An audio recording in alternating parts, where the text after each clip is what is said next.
इस बेसबात दुनिया ने इंसान को इतना जल्दबाज बना दिया है कि हकीकत तस्लीम करने के बावजूद इस ज़िंदगी के तमाम रंगीनियों से लुत्फ़ अंदोज़ होना चाहता है, चाहे उसे किसी भी इंतहा तक जाना पड़े। और इस दुनिया पर बिलख़सूस साहिब औलाद अपने हकूक़ का प्रचार ज़्यादा करते हैं, जबकि बे औलाद के लिए ये कहकर तसल्ली दे दी जाती है कि इसके आगे पीछे कौन बैठा है। इसी फार्मूले पर इन दो भाइयों के दरमियान भी रस्साकशी जारी थी और इसी दौरान वो कब जुर्म की दलदल में उतर गए कुछ खबर ही ना हो सकी। दौलत के लालच में रिश्तों को रोनने वाले खूनी रिश्तों की इंतहा पसंदी। अस्सलामुअलैकुम, आप लोग देख रहे हैं DH उर्दू स्टोरीज़। आप सबसे गुजारिश है, अगर आप लोग मेरे चैनल पर नए हैं तो प्लीज़ मेरे चैनल को लाइक शेयर सब्सक्राइब करें और साथ ही दिए गए बेल आइकॉन के बटन को प्रेस कर दें ताकि मेरी हर नई आने वाली वीडियो आप तक पहुंच सके। उम्मीद करती हूं कि आज की ये कहानी आपको पसंद आएगी। मौसम ने अचानक तेवर बदलकर हमें मुश्किल में डाल दिया था। मैं और हवलदार बशीर अहमद एक तनावर दरख्त के बलाई मजबूत शाखों पर जमकर बैठे थे। मस्कूरे दरख्त कब्रिस्तान के अहाते के अंदर असादा था। वो मौसम गर्मा की एब्स हब ज़्यादा रात थी। हवा ऐसी बंद थी कि किसी दरख्त का कोई पत्ता महज जनबिश दिखाई नहीं देता था। हर सू दम घुट का आलम था। ऐसे में यकायक बूंदाबांदी शुरू हो गई थी। अगरचे ये कुदरती अमल वक्त की ज़रूरत था, फ़िज़ा में मौजूद घुटन ने सांस लेना मुहाल कर रखा था, लेकिन इस वक्त हम जिस नौयत की सिचुएशन में थे उसमें अगर बाकायदा बारिश शुरू हो जाती तो ये हमारे मिशन के लिए नुकसानदेह साबित हो सकती थी और मैं किसी भी कीमत पर अपने मकसद को खोना नहीं चाहता था। मलिक साहब, हवलदार ने पत्तों के बीच में से आसमान की तरफ देखते हुए कहा, लगता है आज वो गौर बिज्जू इधर का रुख नहीं करेगा। हम पिछले 2 घंटे से उस दरख्त पर टंगे हुए हैं और इसकी आमद के आसार कहीं नज़र नहीं आ रहे और अब तो बारिश भी शुरू हो गई है। हवलदार ने गौर बज्जू के अल्फाज इस शख्स के लिए इस्तेमाल किए थे जिसकी गिरफ्तारी के लिए हम इस वक्त दरख्त की बुलंदी पर बैठे हुए थे। पिछले चंद रोज़ से इस कब्रिस्तान में अजीब व गरीब वाक़यात पेश आ रहे थे। गुज़िश्ता 10 दिन में 3 कब्रों की बेहुरमती की गई थी और यकीकन ये काम रात की तारीखी में ही किया गया था, और वो भी इतनी सफाई और खामोशी के साथ ये गौरगन को कानो कान खबर ना हो सकी थी। हैरत अंगेज़ बात यह थी कि जो भी शख्स इस मज़मूम हरकत का इर्तिकाब कर रहा था वो इन कब्रों में से निकाल कर कुछ नहीं ले गया था। वो चुपचाप कब्र को खोलता और वापस चला जाता था। ये तीनों कब्रें काफ़ी पुरानी थी जो उस नामालूम शख्स ने खोली थी, यानी साल ब साल गुजर जाने के बाद कब्र की तह में वहाँ मदफून मुर्दे की इक्का दुक्का हड्डियाँ ही बाकी रह जाती हैं। मैं किसी भी हाल में मायूस नहीं होता बशीर अहमद, मैंने ठहरे हुए लहजे में कहा। अगर आज बारिश के सबब या किसी और वजह से हम इस गौर बिज्जू सिर्फ शख्स को पकड़ने में कामयाब नहीं हुए तो कल रात को फिर इधर आएंगे। मुझे तो वो कोई जहनी मरीज लगता है मलिक साहब, हवलदार बेजारी से बोला, या फिर कोई जादूगर। जादूगर? मैंने चौंक कर उसकी तरफ देखा। आखिर तुम कहना क्या चाह रहे हो मलिक साहब? 5 लोग जादू टोना के लिए कब्र की मिट्टी या मुर्दे की हड्डियाँ इस्तेमाल करते हैं, वो गमगीर अंदाज में बोला। हवलदार की बात में वजन था। तो तुम्हारा ख्याल है कि वो गौर बिज्जू किसी जादू टोने की गर्ज से कब्रें खोद रहा है? मैंने पूछा। लेकिन हमारे अब तक की तहकीक के मुताबिक किसी भी कब्र की हड्डियाँ तो गायब नहीं हुई। चंद दिन के वक्फे से गुज़िश्ता 10 रोज़ में जिन 3 कब्रों को खोला गया था मैंने उनका तफसीली मुआयना किया था और वहाँ से कोई भी काबिल ज़िक्र चीज़ की चोरी मेरी नज़र में नहीं आई थी। मैंने ज़रूरी कार्रवाई के बाद मज़कूरा कब्रों को बंद करवा दिया था। मैं आपकी बात को झुटलाऊँगा नहीं मलिक साहब, बशीर अहमद ने गहरी संजीदगी से कहा। अगर मेरा अंदाज़ दुरुस्त है तो ये सब किसी आमिल कामिल जादूगर का किया धरा है, तो फिर ये भी हो सकता है कि इसने कोई तावीज़ गंडा दबाने के लिए कब्र को खोला हो। इस मकसद के लिए किसी एक कब्र को खोदना ही काफ़ी था। मैंने सोच में डूबे हुए लहजे में कहा। हम एक कब्र बंद करवाते हैं तो 2-3 रोज़ के बाद दूसरी कब्र खोल के रख देता है। अजीब तमाशा लगा रखा है उस मनहूस गौर बिज्जू ने। बात के इख्तिताम पर आप मेरा लहजा कड़वा हो गया था। हवलदार ने राजराना अंदाज में कहा। मलिक साहब, मुझे शक है। कैसा शक? मैंने दूसरी शाख पर बैठे हुए बशीर अहमद से इस्तफसार किया। कहीं दीनू चाचा इस नामराद गौर बिज्जू के साथ मिला हुआ तो नहीं? वो सनसनीखेज लहजे में बोला। ये बात मेरी समझ में बिल्कुल नहीं आ रही कि वो बड़े मज़े से आकर कब्र खोल डालता है और दीनू को कानो कान खबर नहीं होती। दीनू का असल नाम दीन मोहम्मद था, मगर वो दीनू चाचा के नाम से मशहूर था और वो इस कब्रिस्तान का गोरकन था।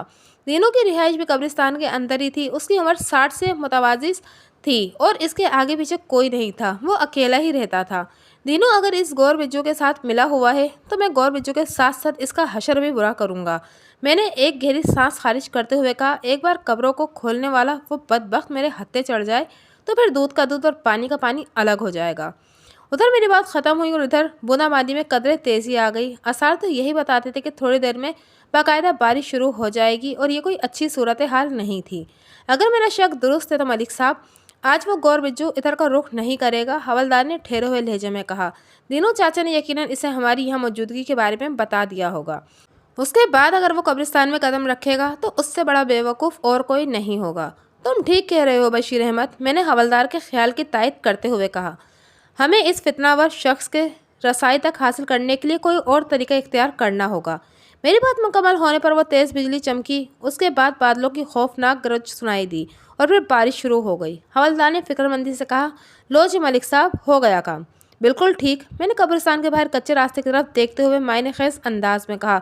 मस्कुरा कब्रिस्तान रेलवे लाइन के नज़दीक वाक़या था और उसके पहलू से कच्चा रास्ता गुजरता था, यानी कब्रिस्तान रेलवे लाइन और कच्चे रास्ते के वस्त में था। अगरचे उस वक्त हर जानिब रात की तारीखी फैली हुई थी, लेकिन मैं चूँकि काफ़ी देर से इस कच्चे रास्ते पर निगाह जमाए बैठा था, लिहाजा कुछ फासले पर हरकत करती हुई वो चीज़ मेरी नज़र की पकड़ में आ गई थी। मैं समझा नहीं मलिक साहब, हवलदार उलझन ज़दा लहजे में बोला। आपको क्या लगता है? यही कि हो गया काम। मैंने बादस्तूर उस नामालूम मोहतरिक चीज़ पर निगाह जमाए रखी।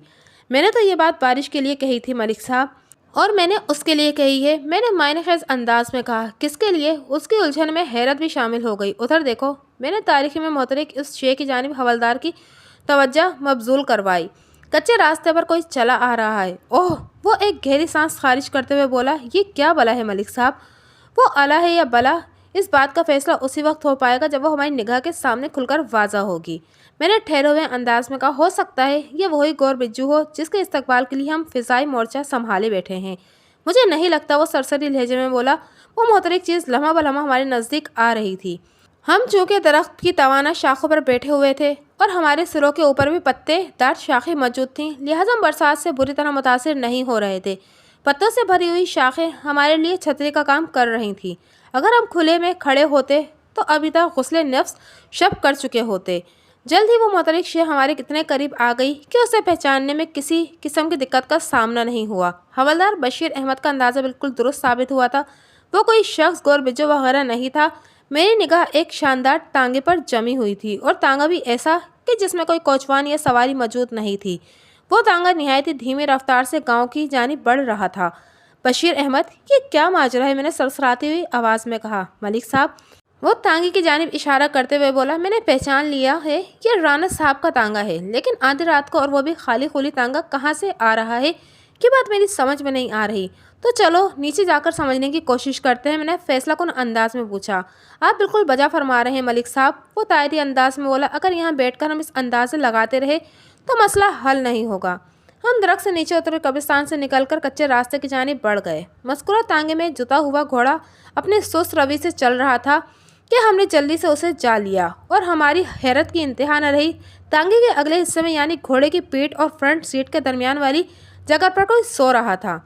मैंने तांगे को रोक लिया और बरसती बारिश में टॉर्च जलाकर इस महे नींद शख्स का जायजा लिया। अगले लम्हे मुझ पर इस सनसनीखेज इंकशाफ हुआ कि वो शख्स अब्दी नींद सो चुका था। मेरे साथी हवलदार ने भी उस शख्स की लाश देख ली थी। मलिक साहब, ये तो फीका है, वो मजबूत लहजे में बोला। राना साहब का कोचवान, इसकी मौत कैसे वाक़ हुई? मैं हवलदार के सवाल को नज़रअंदाज करके मुबैना फीका कोचवान की लाश का जायजा लेने में मसरूफ़ हो गया।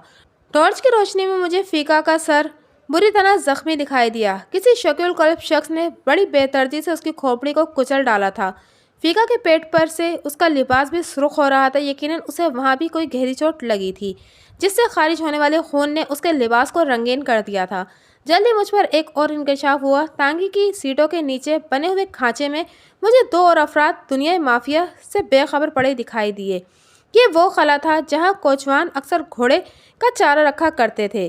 जब मैंने उन दो अफराद का तनकीदी जायज़ा लिया तो पता चला कि उनमें एक औरत और दूसरा नौजवान लड़का था, और खुशकिस्मती से वो दोनों जिंदा थे, ताहम उन पर गहरे बेहोशी तारी थी। मैंने उस औरत और नौजवान पर टॉर्च की रोशनी डालते हुए हवलदार से पूछा, बशीर अहमद, क्या तुम इन दोनों को पहचानते हो? बशीर अहमद उसी इलाके का रहने वाला था। मौजे जमालपुर पर साल ब साल से राना बरादरी का राज था। इस वक्त राना तसद्दुक जमालपुर का चौधरी था। मेरे सवाल के जवाब में बशीर अहमद ने बताया, मलिक साहब, ये औरत तो छोटे राना साहब की बीवी रुखसाना है और इस लड़के को मैं नहीं जानता। उसने बेसुध पड़े लड़के की जानिब इशारा किया। छोटा राना यानी राना मुसद्दिक भी अपने बड़े भाई तसद्दुक के साथ ही जमालपुर वाली हवेली में रहता था। मौजे जमालपुर लगभग 100 घरों पर मुश्तमिल एक छोटा गांव था जो जीटी रोड और रेलवे लाइन के दरमियान वाक़ था। उसकी आबादी कमोपेश 400 नफूस पर रही होगी। बशीर अहमद, मुझे लगता है इन लोगों को कोई संगीन हादसा पेश आया है। मैंने तफ्तीश भरे अंदाज में कहा, इन्हें फ़ौरन अस्पताल पहुंचाना होगा। बात के इख्तिताम में मेरे तांगे पर सवार हो गया हवलदार ने कहा, अगर हम राना साहब को इस वाक़े की इत्तला दे दें तो ज़्यादा मुनासिब होगा। बिल्कुल, ये तो लाजमी करना है, मैंने दो टोक अंदाज में कहा। तुम कब्रिस्तान से अपना घोड़ा खोल कर लाओ, मौजे जमालपुर हमारे रास्ते में पड़ेगा। हम पहले राना तसद्दुक की हवेली जाएंगे, उसके बाद अस्पताल का रुख करेंगे। ठीक है मलिक साहब, वो इस्बात में गर्दन हिलाते हुए बोला। हम दोनों घोड़े पर सवार होकर थाने से कब्रिस्तान पहुंचे थे। कोर बिज्जू तो हमारे हाथ नहीं लग सका था, लेकिन राना तसद्दुक का सजा सजाया आलीशान तांगा बड़े ड्रामाई अंदाज में हमारे पास आ गया था, और वो भी ऐसी हालत में कि इस पर एक लाश और 2 बेहोश अफराद लदे हुए थे। इन लम्हात में कोचवान का किरदार अदा कर रहा था और हवलदार घोड़े पर सवार मेरे साथ तांगे पर पहलू में चल रहा था। मलिक साहब, यह तो वही बात हुई है कि आग लेने गए थे और पैगंबरी मिल गई। बशीर अहमद ने सोच में डूबे हुए लहजे में कहा, हम गौर बिच्चू की गिरफ्तारी के लिए कब्रिस्तान गए थे और ये तांगा हमारे हाथ लग गया, और वो भी बड़ी पुरअसरार सनसनीखेज हालत में।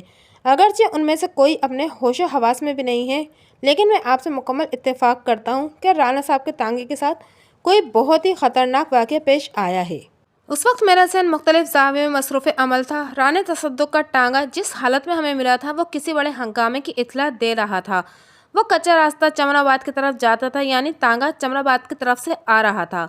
जमालपुर से चमनाबाद का फासला कच्चे रास्ते से 5 मील था। अगर जीटी रोड से सफ़र किया जाता तो यही फासला बढ़कर 8 मील हो जाता था। तांगे का चमनाबाद से जमालपुर की तरफ आना यही जाहिर करता था कि इन दोनों गांव के दरमियान इन्हें कोई संगीन हादसा पेश आया था। इस हादसे के बारे में मालूमात उसी वक्त हासिल की जा सकती थी जब राना मुसद्दिक की बीवी रुखसाना या वो नौजवान लड़का होश में आ जाता। फीका कोचवान तो अब इस काबिल भी नहीं रहा था कि इससे किसी किस्म का सवाल जवाब किया जाता। इस अमर में किसी शक व शोबे की गुंजाइश नहीं थी कि फीका कोचवान अदमाबाद रवाना हो चुका था। मैंने टॉर्च की रोशनी में उसके खोपड़े का हशर नशर देख लिया था। अक़लबुल इम्कान यही था कि लाठियों के दर पे दर वार करके उसे मौत के घाट उतारा गया था। मज़ीद इंकशाफात उस वक्त हो सकते थे जब बाकायदा रोशनी में फीका की लाश और रुखसाना मज़कूरा लड़के का तफसीली जायज़ा लिया जाता। फिर हम कच्चे रास्ते पर आगे बढ़ रहे थे और हमारे ये सफ़र कब्रिस्तान से जमालपुर की सिमत था। थोड़ी ही देर में कन्हैया लाल बाग के नज़दीक से हमने रेलवे लाइन पर अबूर किया और गांव की जानिब बढ़ गए। ये कच्चा रास्ता जमालपुर के पहलू से गुजरकर जीटी रोड से जा मिलता था और मेरा थाना भी जीटी रोड के किनारे ही वाक़ था। थाने से जमालपुर का फासला तकरीबन 1 मील था। मेरे थाने के साथ ही लारी अड्डा बना हुआ था और जीटी रोड से एक सड़क निकलकर लायलपुर मौजूदा फैसलाबाद की तरफ जाती थी। जिस बारिश को हम कब्रिस्तान से अपने साथ लेकर आए थे उसने भी जमालपुर तक हमारे हमरा ही सफ़र किया था, और वो भी तमाम तर गरज चमक के साथ। हमारी आमद ने जमालपुर को हिलाकर रख दिया था। एक तो बारिश ने घरों के सहनों और छतों पर सोए हुए लोगों की नींद को सवा सत्यानाश मार दिया था, और वो लोग खुले में से उठकर बरामदों और कमरों में जाने पर मजबूर हो गए थे। ऊपर से जब उन्होंने आधी रात के वक्त एक थानेदार को कोचवान के रूप में गांव के अंदर दाखिल होते देखा तो उन्हें अपनी बसारत पर यकीन नहीं आया। फिर जब हम राना तसद्दुक की हवेली में पहुंचे तो वहाँ एक गहरा कोराम मच गया, क्योंकि हम उनके लिए तांगे में जो कुछ लेकर आए थे वो किसी क़यामत से कम नहीं था। थानेदार साहब, ये सब क्या है? राना तसद्दुक ने वहशत ज़दा नज़र से मुझे देखते हुए सवाल किया। राना मुसद्दिक बेहोश रुखसाना की जानिब इशारा करते हुए मुस्तफसर हुआ, मेरी बीवी को क्या हुआ है और बसीर क्यों बेहोश है? इस नौजवान लड़के का नाम बसीर था। बाद अज़ा मुझे बताया गया कि बसीर राना तसद्दुक का छोटा साला था। ये सूरत हाल ऐसी थी कि उन लोगों का बेहद परेशान हो जाना एक लाजमी अमर था। मैंने बारी बारी दोनों भाइयों की जानिब देखते हुए निहायत ही ठहरे हुए लहजे में कहा, राना जी, सवाल जवाब करने के लिए आधी रात बाकी है। मैं चाहता हूँ इन तीनों को फिलफौर अस्पताल पहुँचाया जाए। फीका कोचवान तो ज़िंदगी की बाजी हार चुका है, लेकिन रुखसाना और बसीर को फौरी तबी इमदाद देकर बचाया जा सकता है। इसलिए एक लम्हा ज़ाया किए बगैर इनको यहाँ से रवाना कर देना चाहिए, और उसके लिए ज़रूरी है कि घर का कोई बंदा भी उनके साथ जाए। आप मेरी बात समझ रहे हैं ना? जी बिल्कुल, वो यके बाद दिगरे इस्बात में गर्दन हिलाते हुए बोले। फिर मुसद्दिक ने कहा, मैं इनके साथ जाऊँगा। رخسانہ مصدق کی بیوی تھی اور بصیر تصدق کا سالہ۔ میں نے حوالدار بشیر احمد کو تانگی کے ساتھ اسپتال جانے کی ہدایت کر دی اور خود رانا تصدق کی جانب متوجہ ہو گیا۔ رانا صاحب، یہ بڑا غمگین معاملہ ہے، ہم کسی جگہ بیٹھ کر تسلی سے بات کرنا چاہیے۔ جی ضرور، وہ سر کو اثباتی جنبش دیتے ہوئے بولا۔ ہم حویلی کے اندر بیٹھ کر اطمینان سے بات کر سکتے ہیں۔ رانا مصدق اپنے ساتھ 2 ملازموں کو لے کر جانا چاہتا تھا۔ میں نے اسے اجازت دے دی۔ حوالدار نے گھوڑا میرے لیے چھوڑ دیا تھا کیونکہ رانا مصدق نے فی الفور ایک اور تانگی کا بندوبست کر لیا تھا۔ ضلعی اسپتال میرے تھانے سے آدھے میل کے فاصلے پر تھا۔ میں نے ہنگامی صورتحال کے پیش نظر حوالدار کو ہر باریکی سے اچھی طرح آگاہ کر دیا تھا۔ مجھے یقین تھا کہ وہ اسپتال کے معاملات کو بخوبی سنبھال لے گا۔ حویلی کے کشادہ صحن میں ایک جانب اونچی چھت والا ایک بے دور و دیوار کمرہ بنا ہوا تھا، یعنی زمین سے صرف مضبوط ستون اٹھا کر اس کے اوپر چھت ڈال دی گئی تھی۔ اس حصے کا فرش چبوترا نما تھا اور صحن کی زمین سے وہ فٹ بھر اونچا تھا۔ مذکورہ چبوترے پر بیت کی کرسیاں رکھی ہوئی تھیں۔ مجھے یہ سمجھنے میں قطعاً کوئی دشواری محسوس نہیں ہوئی کہ چھت دار وہ چبوترا موسم کے مختلف رنگوں کو انجوائے کرنے کے لیے بنایا گیا تھا تاکہ چھت کے نیچے دھوپ اور بارش سے محفوظ رہ کر قدرت کے مظاہرہ کا نظارہ کیا جا سکے۔ رانا تصدق مجھے لے کر اسی چبوترے پر آ بیٹھا۔ وہ ایسا موقع تھا، نہ ہی ایسا وقت کہ وہ میری خاطرداری میں لگ جاتا، لہٰذا ہم فوراً ہی اس سنگین صورتحال پر بات چیت میں مصروف ہو گئے۔ میں نے رانا تصدق کو مختصر الفاظ میں اپنی قبرستان میں آمد کے اغراض و مقاصد سے آگاہ کرنے کے بعد اس تانگی کی پراسرار آمد کے بارے میں بتایا اور آخر میں کہا، میں سمجھتا ہوں آپ کے سالے، آپ کی بھابھی اور آپ کے کوچوان پر کسی نے قاتلانہ حملہ کیا ہے۔ اب آپ مجھے بتائیں گے کہ یہ لوگ آدھی رات کو کہاں جا رہے تھے یا کہاں سے آ رہے تھے؟ جب تک آپ اس معاملے پر روشنی نہیں ڈالیں گے تو تفتیش کی گاڑی آگے نہیں بڑھ سکے گی۔ اللہ آپ کا بھلا کرے ملک صاحب، وہ ایک بوجھل سانس خارج کرتے ہوئے بولا۔ میں نے آج صبح رخسانہ اور فیقہ کوچوان کو چمن آباد بھیجا تھا تاکہ وہ میری بیوی کو لے آئیں اور ان لوگوں کو شام سے پہلے واپس آنا تھا۔ جب یہ جمال پور نہیں پہنچے تو میں نے یہی سمجھا کہ شیری ضد کر کے ایک دن اور وہاں رک گئی ہوگی۔ اب تو مجھے شیری کی فکر ہونے لگی ہے، اگر وہ بھی اس تانگے میں تھی تو۔ وہ جملہ ادھورا چھوڑ کر محتوش نظروں سے مجھے دیکھنے لگا۔ میں نے کہا، شیری یقیناً آپ کی بیوی کا نام ہے؟ جی، شیری میری دوسری بیوی ہے۔ وہ اس بات میں گردن ہلا کر بولا۔ شیری کا میکہ چمن آباد میں ہے، وہ چند روز پہلے اپنے والدین سے ملنے وہاں گئی تھی۔ میری آج یہاں جمال پور میں کچھ ایسی مصروفیات تھیں کہ خود چمن آباد نہیں جا سکتا تھا، اس لیے میں نے فیقہ کے ساتھ مصدق کی بیوی رخسانہ کو وہاں بھیج دیا تھا تاکہ وہ شیری کو اپنے ساتھ لے آئے۔ آئندہ 10 منٹ میں مجھے رانا تصدق کی زبانی پتہ چلا کہ اس کی پہلی بیوی کا نام سلطانہ تھا۔ سلطانہ سے اس کی 25 سال پہلے شادی ہوئی تھی اور اس وقت سلطانہ کی عمر 50 سے متجاوز تھی۔ سلطانہ سے رانا تصدق کی کوئی اولاد پیدا نہیں ہو سکی تھی اور وہ اسی خواہش کو پورا کرنے کے لیے تصدق نے 6 ماہ پہلے شیری نامی ایک 9 عمر لڑکی سے دوسری شادی کر لی تھی۔ تصدق اس وقت اپنی عمر کی 55ویں سیڑھی پر کھڑا تھا جبکہ شیری محض 20 سال کی تھی اور اپنی اسی نوعمر نئی نویلی دلہن کے بے حد درجہ پریشان دکھائی دیتا تھا۔ رانا صاحب، آپ ہمت کریں اور حوصلے کا دامن مضبوطی سے تھامے رکھیں، میں نے تسلی بھرے انداز میں کہا۔ اللہ خیر کرے گا۔ ویسے آپ کو چاہیے تھا کہ رخسانہ کے ساتھ گھر کے کسی مرد کو چمن آباد روانہ کرتے۔ فیقہ کوچوان میرا بھروسے کا بندہ تھا ملک صاحب، وہ میری طرف دیکھتے ہوئے بولا۔ آپ اسے محض تانگہ بان ہی نہ سمجھیے، وہ لڑائی بھڑائی کا بھی ماہر تھا۔ وہ تو 10 آدمیوں پر اکیلا ہی بھاری پڑتا تھا۔ میری سمجھ میں نہیں آ رہا کہ وہ کس طرح زندگی کی بازی ہار گیا۔ میں فیقہ پر اندھا اعتماد اور فخر کرتا تھا۔ میں نے ہمیشہ اسے گھر کا ایک فرد ہی سمجھا تھا۔ رانا جی، جب انسان کا وقت پورا ہو جاتا ہے تو پھر زندگی وفا نہیں کرتی، میں نے ٹھہرے ہوئے لہجے میں کہا۔ فیقہ کو تو اب واپس نہیں لایا جا سکتا، آپ دعا کریں کہ رخسانہ اور بصیر کو جلدی ہوش آ جائے تاکہ یہ تو پتہ چلے کہ ان پر کون سی آفت ٹوٹ پڑی تھی۔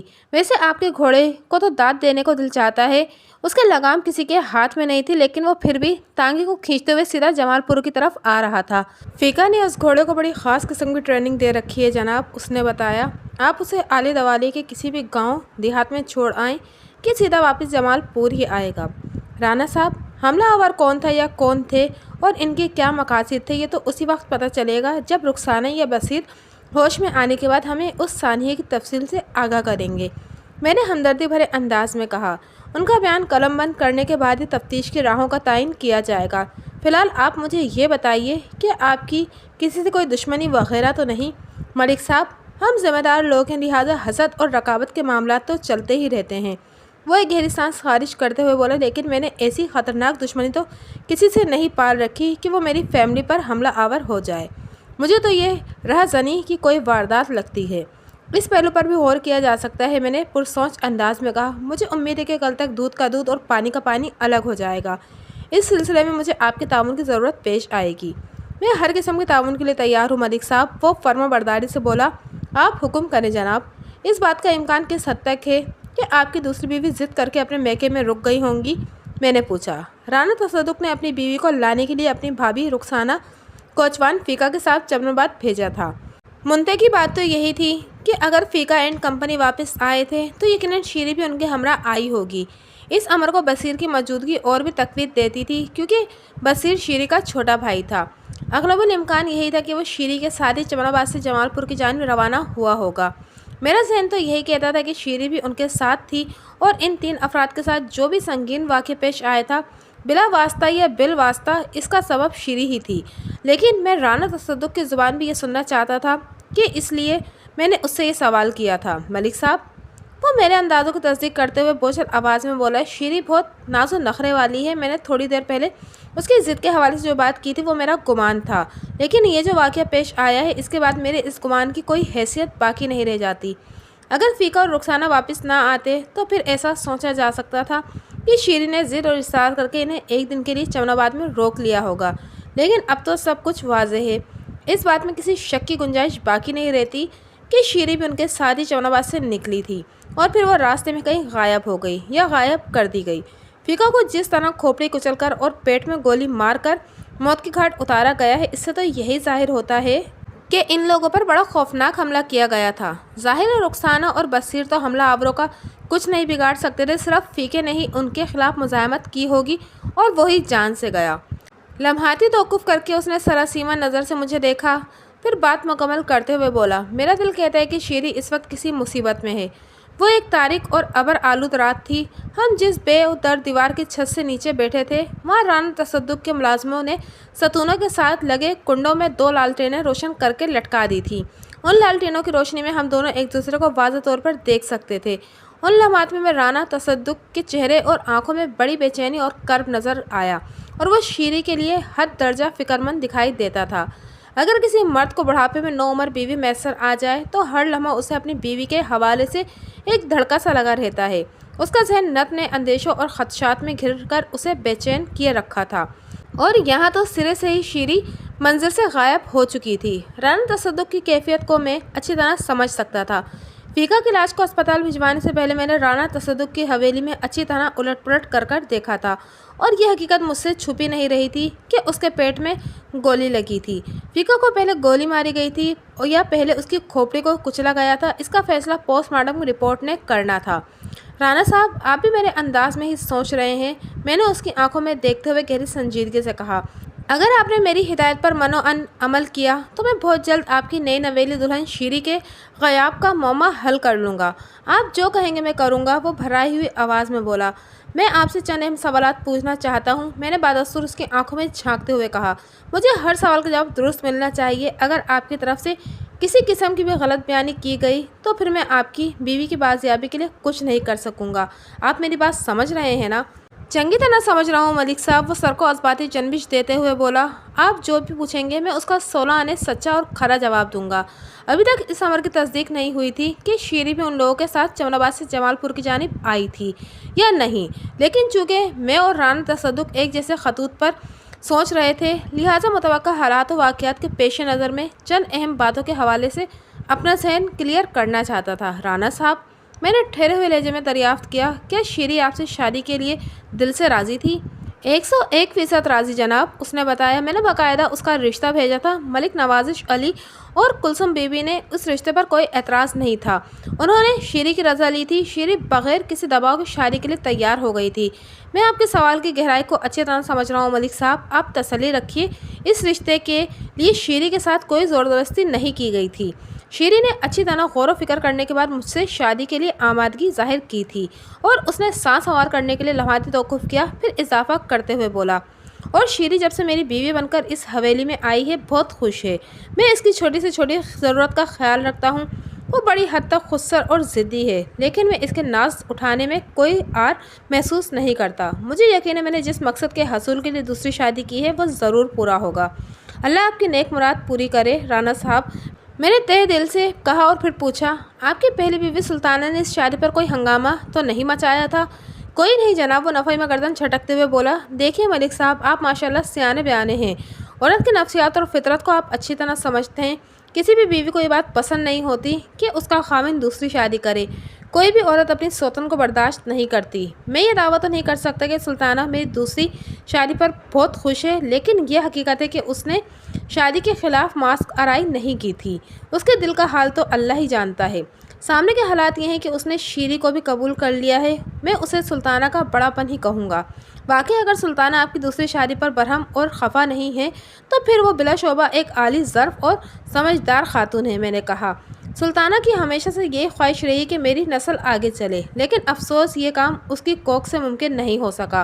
वो अफसरदा लहजे में बताने लगा, मैंने कई हकीमों से उसका इलाज कराया है, बहुत से सयानों को भी दिखाया है और दुआ और दम का सिलसिला भी जारी है, लेकिन कोई फ़ायदा नहीं हुआ। अल्लाह की मर्ज़ी नहीं है शायद, इसलिए मैंने दूसरी शादी कर ली ताकि इस हवेली में मेरी जायदाद का वारिस पैदा हो और मेरी नस्ल आगे बढ़े। मेरे जी में तो आई कि पूछूं राना साहब, आप पिछले 25 साल से बीवी के इलाज मुआलजे में लगे रहे, ख़ुद को भी किसी सियाने के पास ले जाते। ये भी तो हो सकता है कि ज़मीन ज़रखेज़ हो, लेकिन बीच में ही कोई ख़राबी हो, जब भी कोई कौपल नहीं फूट रही। हर केस में ज़मीन को ही इल्ज़ाम देना ठीक नहीं, मगर वो ऐसी बातों का मौका ही नहीं था। लिहाजा मैंने सरसरी अंदाज में कहा, कुदरत का काम करने का एक अपना अंदाज़ है और इंसान को कुदरत के फ़ैसलों के सामने सर तस्लीम खम कर लेना चाहिए। राना तसद्दुक़ की ज़ुबानी मुझे मज़ीद मालूम हुआ कि जमालपुर वाली इस हवेली में उसके अलावा राना मुसद्दिक़ अपनी बीवी बच्चों के साथ रिहाइश पजीर था। मुसद्दिक़ की उम्र 40 साल के करीब थी। रुखसाना से उसकी शादी 5 साल पहले हुई थी। उसकी 3 औलादें थीं, 4 साला नाजिया, 3 साला फरियान अली और 2 साला सुफियान अली। राना बरादरान की एक ही बहन थी जिसका नाम आसिया था। आसिया मुसद्दिक़ से 5 साल बड़ी थी। 10 साल पहले सूरत नगर के एक ज़िम्मेदार घराने में आसिया की शादी की गई थी, लेकिन अपने शौहर सिद्दीक़ से उसकी एक दिन भी नहीं बनी। 2 साल तक लड़ाई झगड़े चलते रहे, बिलाखिर आसिया को तलाक हो गई। पिछले 8 साल से वो भी इस हवेली में क़याम पजीर थी। सिद्दीक़ से आसिया की कोई औलाद नहीं हुई थी। तसद्दुक़ और मुसद्दिक़ का बाप राना जवाद काफ़ी अरसे पहले दार फ़ानी से कोच कर गया था। वालिद की वफ़ात के बाद ये दोनों भाई मिलकर ज़मीनों और हवेली के मामलात को चलाते थे।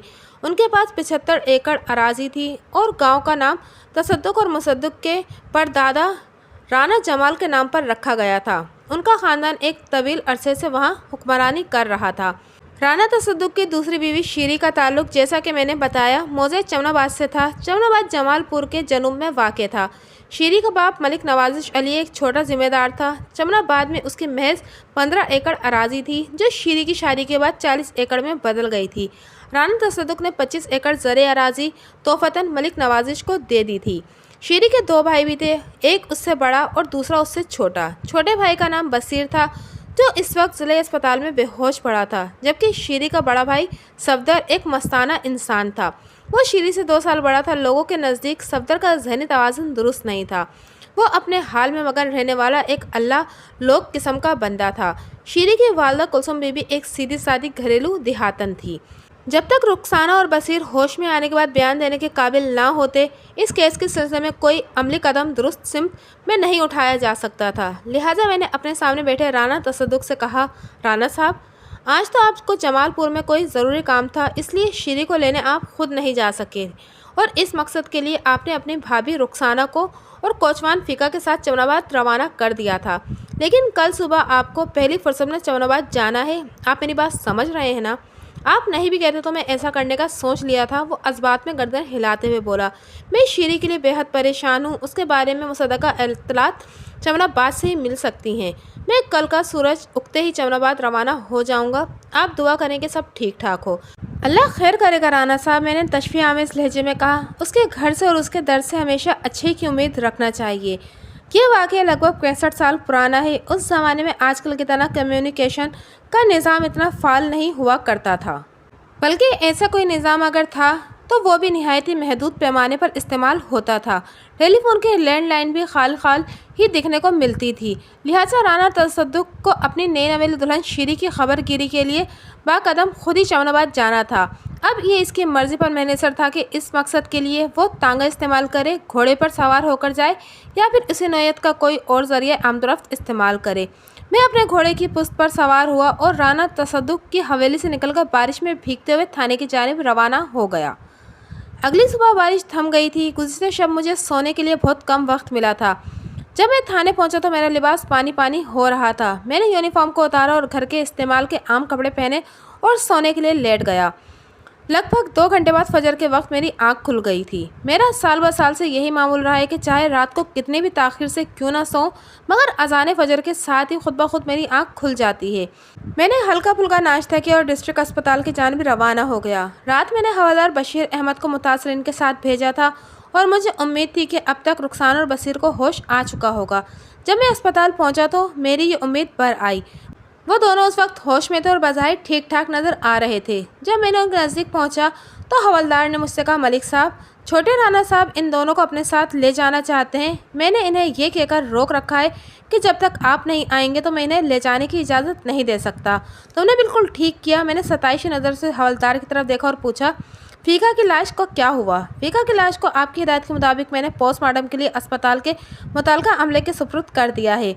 उसने बताया, आज तो मुश्किल है लेकिन कल तक पोस्टमार्टम की इब्तिदाई रिपोर्ट हमें मिल जाएगी।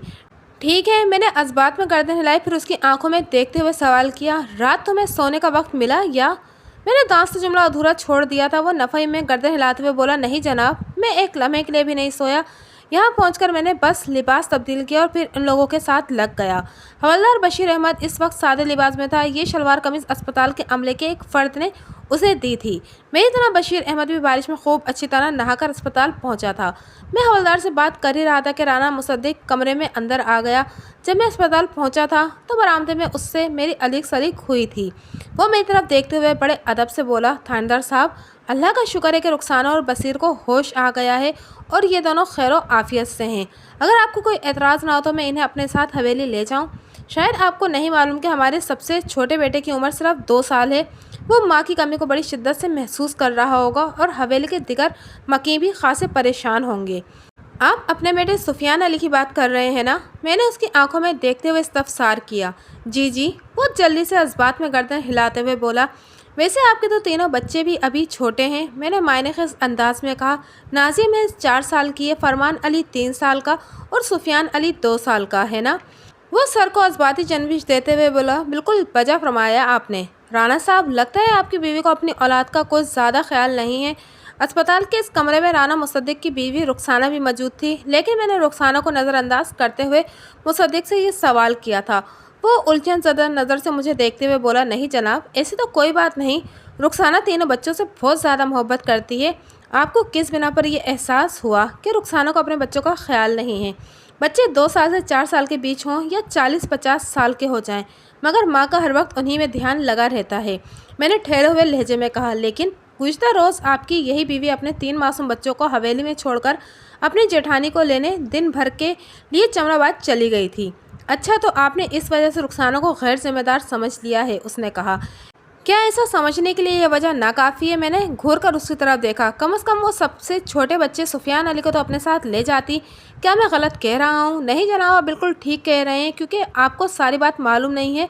वो गहरी संजीदगी से वजाहत करते हुए बोला, मेरी बड़ी बहन आसिया भी हवेली में ही रहती है और ये तीनों बच्चे आसिया के साथ बहुत हिले हुए हैं। रुखसाना को जब भी एक आध दिन के लिए कहीं आसपास के गांव जाना होता है तो वो बच्चों को आसिया के पास छोड़ जाती है। ये है सारा किस्सा मलिक साहब। आपका सुनाया हुआ किस्सा अच्छी तरह मेरी समझ में बैठ गया है राना साहब। मैंने उसके चेहरे पर निगाह जमाते हुए कहा, अब आप मेरी भी बात ध्यान से सुने।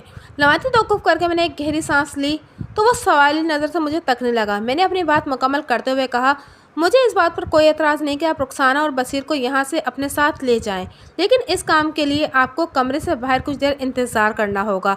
इसकी कोई ख़ास वजह? उसने पूछा। बहुत ही ख़ास वजह है राना साहब। मैंने एक एक लफ्ज़ पर ज़ोर देते हुए कहा, गुज़िश्ता रात इन लोगों के साथ जो भी संगीन वाक़या पेश आया है, इसकी तह में उतरना ज़रूरी है। इस हादसे में एक इंसान कोचवान फ़ीका की जान गई है राना साहब, और आपकी छोटी भाभी शीरी की कोई खैर खबर नहीं। राना तसद्दुक को मैंने मालूमात हासिल करने जहानाबाद रवाना किया है और ख़ुद रुखसाना और बशीर का बयान कलम बंद करने अस्पताल आया हूँ। इस गुत्थी को खोलने के लिए इन दोनों चश्मदीद गवाहान का बयान निहायती अहमियत का हामिल है, इसलिए मैंने आपको थोड़ी देर बाहर इंतज़ार करने को कहा है, क्योंकि मैं तन्हाई में इनसे पूछताछ करना चाहता हूँ। आप मेरी इस फरमाइश को कानूनी तकाजा समझ लें। آپ کا حکم سر آنکھوں پر ملک صاحب، وہ بیزاری سے بولا۔ اگر کل بھائی صاحب خود ہی شیری کو لینے چمن آباد چلے جاتے تو مسئلہ ہی نہ ہوتا۔ سچ پوچھیے تو میں نے رخسانہ کو چمن آباد بھیجنے کے لیے دل سے راضی نہیں تھا، مگر بھائی صاحب کے سامنے انکار نہ کر سکا۔ ہم پر یہ ساری مصیبت اسی منحوس کی وجہ سے آئی ہے۔ میں نے چونک کر اس کی طرف دیکھا اور پوچھا، آپ کا اشارہ کس کی جانب ہے رانا صاحب؟ اگرچہ میں رانا مصدق کا اشارہ پوری وضاحت کے ساتھ سمجھ گیا تھا، اس نے منحوس کا لفظ اپنی نئی نویلی بھابھی شیری کے لیے استعمال کیا تھا، لیکن میں اس کی زبان سے سننا چاہتا تھا۔ رانا مصدق نے معنی خیز انداز میں بصیر کی طرف دیکھا، پھر سرسری لہجے میں مجھ سے بولا، اس موضوع پر ہم بعد میں بات کریں گے، آپ جلدی سے ان دونوں کا بیان لے لیں تاکہ میں انہیں اپنے ساتھ حویلی لے جاؤں۔ مجھے یہ سمجھنے میں قطعاً کوئی دقت محسوس نہیں ہوئی کہ وہ بصیر کے سامنے اس کی بہن شیری کے بارے میں کچھ الٹا سیدھا نہیں کہنا چاہتا تھا۔ رانا مصدق کے اندازے نے یہ مجھے باور کروا دیا تھا کہ وہ شیری کے لیے اپنے دل و دماغ میں اچھے خیالات نہیں رکھتا تھا۔ میں نے اس نقطے کو ذہن میں نشین کرتے ہوئے عام سے لہجے میں کہا، ٹھیک ہے رانا صاحب، جیسی آپ کی مرضی، میں آج کسی وقت یا پھر کل آپ سے اس سلسلے میں تفصیلی گفتگو کروں گا۔ وہ اپنے گردن کو اثباتی جنبش دے کر کمرے سے نکل گیا۔ آئندہ 15 منٹ میں رخسانہ اور بصیر نے مجھ سے از خود اس واقعے کے بارے میں جو کچھ بتایا، اس کا خلاصہ میں آپ کی خدمت میں پیش کرتا ہوں۔ گزشتہ روز یعنی 7 جولائی کو پورا دن چمن آباد میں گزارنے کے بعد رخسانہ اپنی چھوٹی جیٹھانی شیری کو لے کر جمال پور آنے کے لیے روانہ ہونے لگی تو شیری کے چھوٹے بھائی بصیر نے ضد کی کہ وہ بھی باجی کے ساتھ جائے گا۔ چنانچہ بصیر بھی رانا تصدق والے تانگے پر سوار ہو گیا۔ شیری اور رخسانہ تانگے کی اگبی نشست پر بیٹھی تھی، جبکہ بصیر فیقہ کوچوان کے برابر میں اگلی نشست پر برجمان تھا۔ وہ لوگ لگ بھگ 4 بجے سہ پہر چمن آباد سے روانہ ہوئے تھے اور ایک محتاط اندازے کے مطابق انہیں زیادہ سے زیادہ 5 بجے جمال پور پہنچ جانا چاہیے تھا۔ جیسا کہ رانا تصدق نے مجھے بتایا تھا کہ انہیں سورج غروب ہونے سے پہلے جمال پور پہنچنا تھا۔ ان دونوں کم و بیش 7 بجے سورج غروب ہوا کرتا تھا۔ جمال پور اور چمن آباد کچے راستے کے ذریعے ایک دوسرے سے 5 میل کی دوری پر واقع تھے اور اس کے بیچ میں قابل ذکر مقامات صرف 2 ہی تھے۔ نمبر 1، جمال پور سے 1 میل کے فاصلے پر شرکن غربن ایک نہر بہتی تھی۔ یہ خاصی چوڑی نہر تھی جو کرب و جوار کے کھیتوں کو سیراب کرتے ہوئے مغرب کی سمت چلی جاتی تھی۔ نمبر 2، مذکورہ نہر سے 1 میل کے فاصلے پر ایک مختصر سا گاؤں کوٹ سندھو واقع تھا۔ کوٹ سندھو کی آبادی 60-70 افراد سے زیادہ نہیں تھی اور یہ گاؤں جمال پور سے لگ بھگ 2 میل دور تھا۔ اس کے آگے چمن آباد تک کچے راستے کے دائیں بائیں دور دور تک زرعی اراضی پھیلی ہوئی تھی۔ متاثرین کے بیان کے مطابق جب ان کا تانگا چمن آباد سے کوئی 2 میل آگے نکل آیا تو اچانک ان پر ڈاکوؤں نے ایک گروپ نے حملہ کر دیا۔ کچے راستے کی دونوں جانب کھیتوں کے کنارے پر تھوڑے تھوڑے فاصلے پر قد آور درخت اساتذہ تھے اور وہ بھی ڈاکو انہی درختوں کے عقب سے نمودار ہوئے تھے۔ وہ سب گھوڑوں پر سوار تھے اور ان کے پاس لاٹھیاں اور بندوقیں تھیں۔ ڈاکوؤں نے للکار کر فیقہ سے تانگا روکنے کو کہا۔ فیقہ نے ان کی دھمکی پر توجہ نہیں دی اور تانگے کو آگے بڑھاتا چلا گیا۔ فیقہ کی اس بہادری نما سرکشی پر ڈاکوؤں میں سے کسی نے فیقہ پر فائر کیا۔ گولی فیقہ کے پیٹ میں لگی، لیکن اس نے ہمت نہ ہاری اور تانگا روک کر وہ ڈاکوؤں کا مقابلہ کرنے لگا۔ اگر فیقہ زخمی نہ ہوتا اور ڈاکوؤں کو بھی غیر مسلح ہوتے تو شاید وہ ان پر حاوی ہو جاتا، لیکن فیقہ کی بدقسمتی کہ وقت اس کے ساتھ نہیں تھا۔ ڈاکوؤں نے فیقہ پر سر پر اتنی بے دردی سے وار کیا کہ وہ لہو کھوپڑی کے ساتھ نڈھال ہو کر زمین پر گر گیا۔ اس کے بعد وہ ڈاکو کو گن پوائنٹ پر ان تینوں کو کھیتوں میں سے گزار کر ایک کمرے میں لے گئے۔ وہ تنتنا کمرہ کھیتوں کے بیچوں بیچ بنا ہوا تھا۔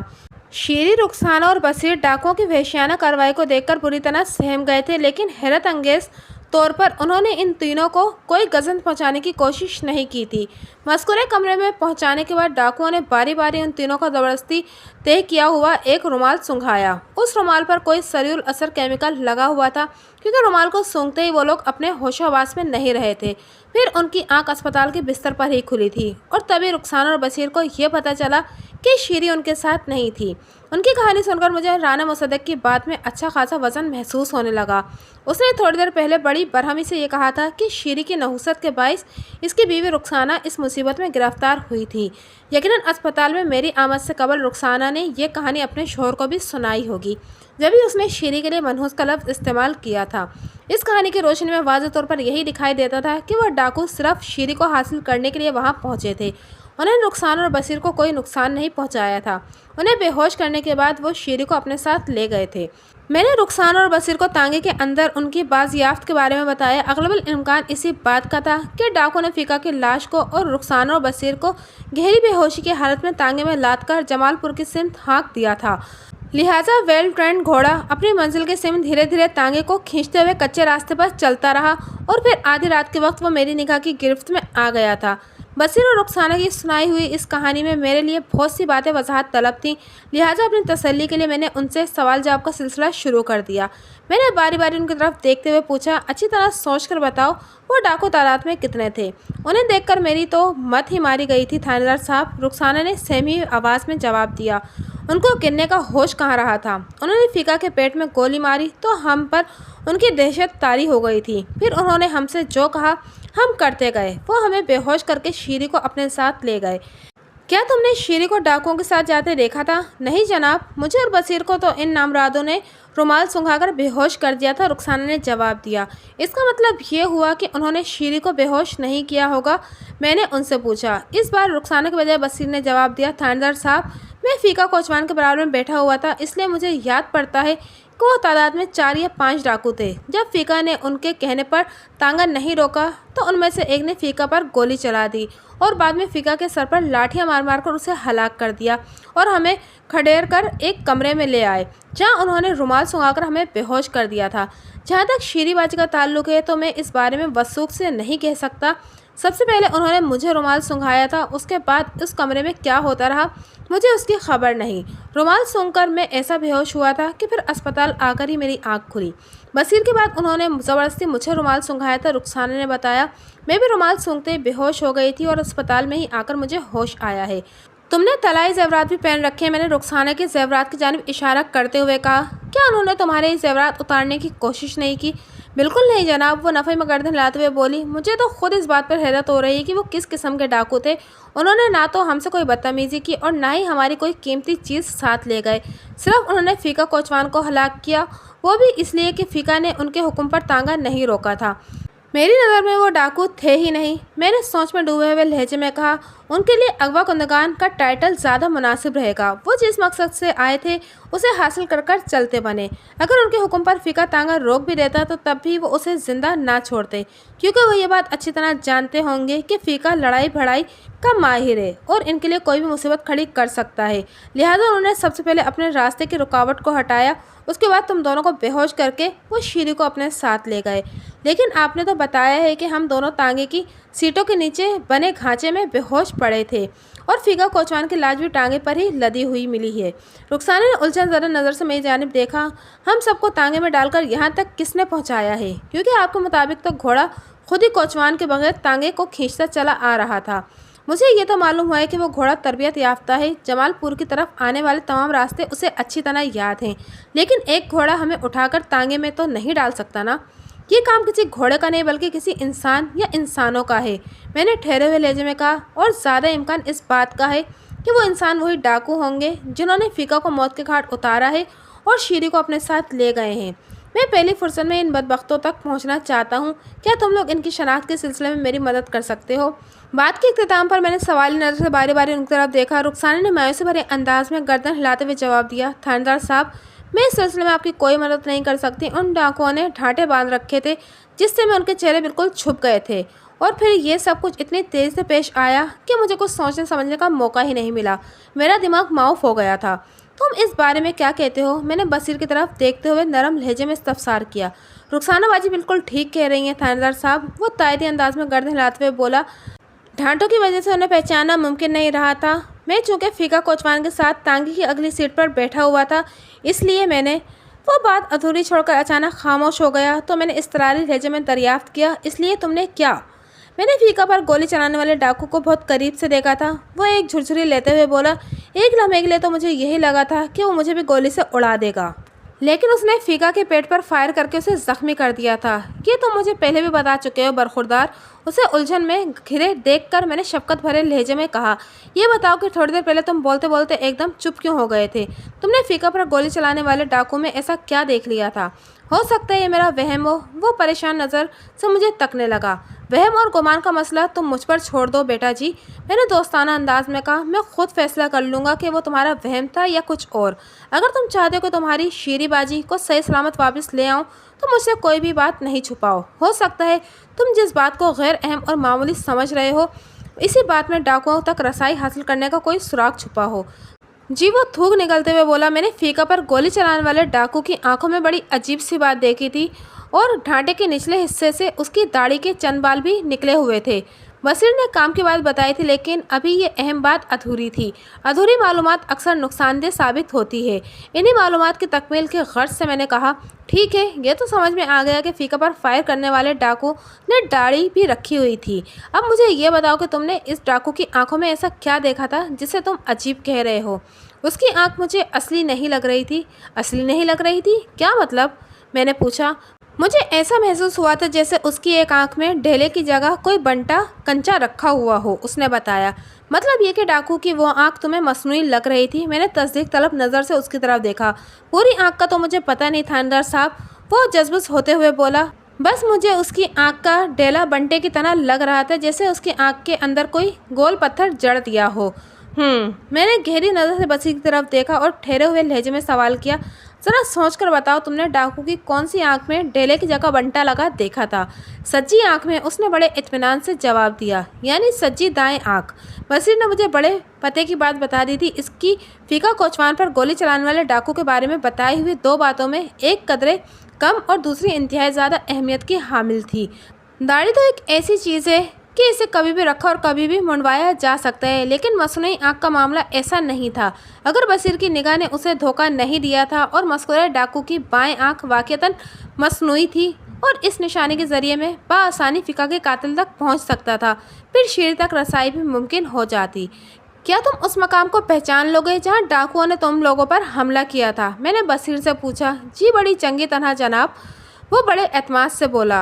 अब तुम्हारा क्या प्रोग्राम है? मैंने जहन में एक ख़ास प्रोग्राम तरतीब देते हुए बशीर से दरियाफ्त किया। तुम अस्पताल से निकलकर राना साहब की हवेली जाने का इरादा रखते हो या फिर वापस जमनाबाद जाना पसंद करोगे? मैं सीधा अपने घर जाना चाहता हूँ थानेदार साहब, वो भर्राई हुई आवाज़ में बोला। ठीक है, फिर तुम मेरे साथ चल रहे हो? मैंने फैसलाकुन अंदाज में कहा। मुझे भी जमनाबाद जाकर तुम्हारे अम्मी अब्बू से मुलाकात करना है और रास्ते में हम उस जगह का जायज़ा भी ले लेंगे जहाँ डाकुओं ने तांगे पर हमला किया था, ठीक है ना? जी ठीक है, वो इस बात में गर्दन हिलाते हुए बोला। मैंने रुखसाना को राना मुसद्दक के साथ हवेली जाने की इजाज़त दे दी और ख़ुद बशीर को लेकर थाने की जानिब रवाना हो गया। हवलदार बशीर अहमद भी मेरे साथ था। जब मुसद्दक को पता चला कि मैं बशीर को थाने लेकर जा रहा हूँ तो उसने उलझन ज़रा लहजे में इस्तफसार किया था। थानेदार साहब, खैरियत तो है ना? आप बशीर को थाने क्यों लेकर जा रहे हैं? अंदर कमरे में होने वाली गुफ्तगू में चूंकि मुसद्दिक शरीक नहीं था, इसलिए वो नहीं जानता था कि हमारे बीच क्या बातें हुई हैं, लिहाजा उसकी उलझन समझ में आने वाली बात थी। आप परेशान न हो, मैंने तसल्ली आमेज़ अंदाज में कहा। मैंने जमनाबाद जाने का प्रोग्राम बनाया है, इसलिए बशीर को मैं अपने साथ लेकर जा रहा हूँ। रास्ते में मैं जाए वक़ू का भी जायज़ा लेना चाहता हूँ। बशीर को वो मकाम अच्छी तरह याद है, वहाँ तक पहुँचने में ये मेरी रहनुमाई करेगा। बस इतनी सी बात है राना साहब। मेरी वजाहत से वो मुतमईन हो गया। जमनाबाद तो मुझे हर सूरत में ही जाना था। पहले मैंने ये सोचा था कि राना तसद्दुक़ की वापसी पर उधर का रुख करूँगा, लेकिन बशीर और रुखसाना की ज़ुबानी मुझे इतनी मालूमात हासिल हो गई थी कि राना तसद्दुक़ की रिपोर्ट का भी मैं मोहताज नहीं रहा था। लिहाजा वक्त ज़ाया करने के बजाय काम से लग जाना ही मुनासिब था। रास्ते में मैंने हवलदार से कहा, बशीर अहमद, तुम रात भर के जागे हुए हो, आज का दिन तुम रेस्ट कर लो। ये नहीं हो सकता मलिक साहब, वो बड़े जोश से बोला। मैं आपके साथ जाए वारदात पर जाऊंगा। जब तक इन जानवरों का कोई पक्का सुराग हमारे हाथ नहीं लग जाता, मैं सुकून से नहीं बैठ सकता। अगर मैं बेसुकून रहा तो फिर रेस्ट कैसे कर पाऊंगा? ये तो तुम बिल्कुल ठीक कह रहे हो बशीर अहमद। मैंने सराहने वाली नज़र से हवलदार की जानिब देखा। अगर दिल में बेचैनी और बेइत्मीनानी हो तो फिर इंसान के लिए रेस्ट करना मुमकिन नहीं रहता। बस शर्त यह है कि वो मेरी बात मुकम्मल होने से पहले ही पूछ बैठा, कौन सी शर्त मलिक साहब? बाशर्त यह है कि इंसान बेहिस और बेज़मीर ना हो। मैंने कहा, तुमने डाकुओं के लिए जानवरों का लफ्ज़ बहुत मुनासिब इस्तेमाल किया है मलिक साहब। इन शैतानों ने जो कुछ भी किया है इसकी बिना पर मैं इन्हें इंसान तो नहीं कह सकता ना? मैंने जहरखुंद लहजे में कहा। मैंने अगर इनके जानवरपन को मनो मिट्टी के नीचे ना दबाया तो मेरा नाम भी मलिक सफदर हयात नहीं। दोपहर से थोड़ी देर पहले हम थाने पहुंच गए। गुज़िश्ता रात मुसलसल होने वाली बारिश ने तफ्तीश के मामलात में काफ़ी हद तक मुश्किलात खड़ी कर दी थी। यूँ समझिए कि इन डाकुओं के खुरे के इम्कानात सिफर के बराबर आ खड़े हुए थे। ताहम इससे मेरी हिम्मत और अज़म में ज़रा सी भी कमी वाक़ई नहीं हुई थी। मैं पूरे जोश व खरोश के साथ जाए वक़ू पर पहुँच गया। अब की बार हम एक तांगे पर सवार होकर यहाँ आए थे। राना तसद्दुक़ का छोटा साला बशीर भी हमारे साथ था। बशीर इस वाक़े का चश्मदीद गवाह था। हम उसकी रहनुमाई में ऐन उस मकाम पर पहुँच गए जहाँ मुसल्लह डाकुओं ने उनके तांगे पर हमला किया था। तुम्हें अच्छी तरह याद है ना कि इसी जगह पर डाकुओं ने फीका कोचवान पर गोली चलाई थी? मैंने बशीर से पूछा। अब वो खासा हशाश बशाश नजर आ रहा था। सुबह जब अस्पताल में मेरी उससे मुलाकात हुई थी तो वो काफी मुरझाया हुआ था। उसका एक सबब तो तवील बेहोशी थी जिससे वो गुजरा था, और दूसरी वजह जिस्म में खुराक न पहुंचने की नातवानी थी। मैंने थाने में बशीर को तगड़ा नाश्ता करा दिया था, इसलिए इसकी अकल मैदे से निकलकर खोपड़ी में पहुंच गई थी और उसका दिमाग ज़्यादा तेज अंदाज में काम करने लगा था। जी, उसमें किसी शक की गुंजाइश नहीं कि कल इसी जगह पर वो डाकू हम पर हमला आवर हुए थे। वो पुरवत्सुक अंदाज में बोला, अगर आपको मेरी बात का यकीन नहीं आ रहा तो उधर खेतों में जाकर वो कमरा देख लें जहाँ उन्होंने मुझे और बाजी रुखसाना को रुमाल सुंघाकर बेहोश किया था। अगर मुझे तुम पर यकीन ना होता तो मैं तुम्हें अपने साथ लेकर ही ना आता। बरखुरदार, मैंने उसका कंधा थपथपाते हुए नरमी से कहा। मैं एक पुलिस वाला हूँ और पुलिस का तफ्तीश करने का अपना एक अंदाज होता है। लमाती तौकुफ करके मैंने उस सिम देखा जिधर बशीर ने किसी कमरे की मौजूदगी के बारे में बताया था। फिर मैंने बात मुकम्मल करते हुए कहा, आओ उस कमरे की तरफ चलते हैं। उसके बाद मैं बशीर के रहनुमाई में खेतों के अंदर दाखिल हो गया, लेकिन हवलदार बशीर अहमद उधर कच्चे रास्ते पर ही तहकीकी और तफ्तीशी काम में मसरूफ रहा। मैंने उसे डिस्टर्ब करना मुनासिब न समझा और बशीर के साथ बातें करते हुए मस्कुरा कमरे तक पहुंच गया। वो 15 बाई 15 फीट का एक आम सा कमरा था जो कच्चे रास्ते से जरा हटकर खेतों के बीच बना हुआ था। उस कमरे की हालत से तो यही लगता था कि वो काफी अरसे से किसी के इस्तेमाल में नहीं। कमरे का दरवाजा और खिड़कियां खुली हुई थी। मैंने घूम फिरकर कमरे का अच्छी तरह जायजा लिया, फिर बशीर से कहा, तो तुम लोगों को इस कमरे में पहुंचाने के बाद बेहोश किया गया था? जी थानेदार साहब, वो कमजोर सी आवाज में बोला। मैं शीरी बाजी के लिए बहुत फिक्रमंद हूँ, आप मेरी बाजी को तलाश कर लेंगे ना? इन लम्हात में मुझे बशीर की आंखों में नमी सी महसूस हुई। मुझे यह समझने में कोई दुश्वारी महसूस ना हुई कि वो अपनी शीरी बाजी से बहुत मोहब्बत करता था।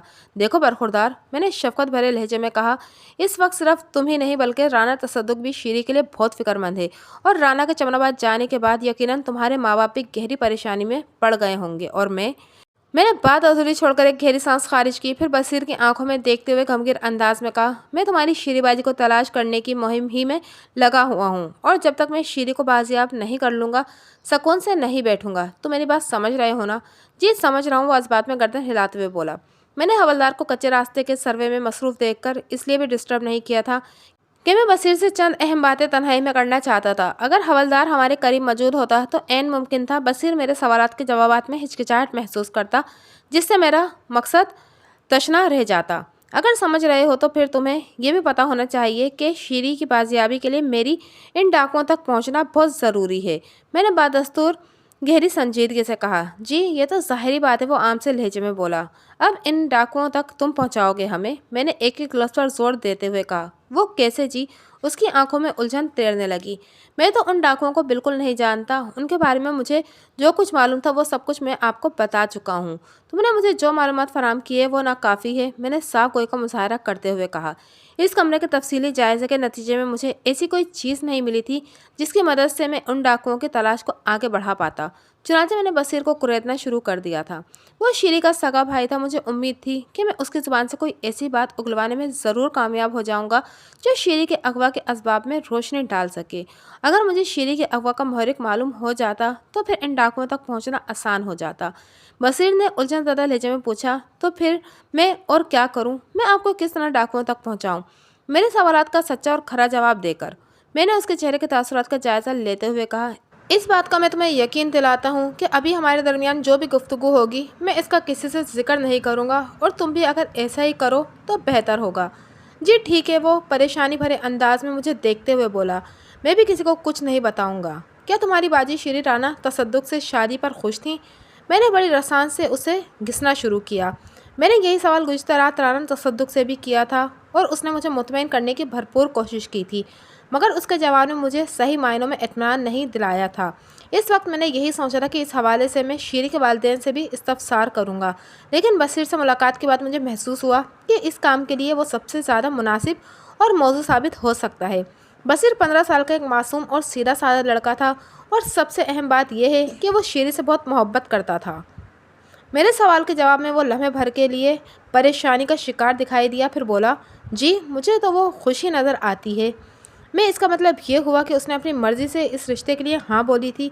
मैंने सवालात के सिलसिले को आगे बढ़ाते हुए कहा, और लोग जिस किस्म की बातें कर रहे हैं उनकी कोई अहमियत नहीं। मैंने आखिरी जुमला ख़ास मकसद से अदा किया था, बसीर ने चौंक कर मेरी तरफ देखा और जल्दी से बोला, मैं अच्छी तरह समझ रहा हूँ कि आपका इशारा लोगों की किन बातों की तरफ है। राणा साहब ने अब्बा जी को तोहफे में जो ज़मीन दी है वो लोगों को हजम नहीं हो रही है। तो बिल्कुल ठीक हो समझे हो बसीर, मैंने तायदी अंदाज में गर्दन हिलाते हुए कहा। 25 एकड़ ज़रे अराजी कोई कम नहीं होती, इसी वजह से लोगों की बातें बनाने का मौका मिल गया है।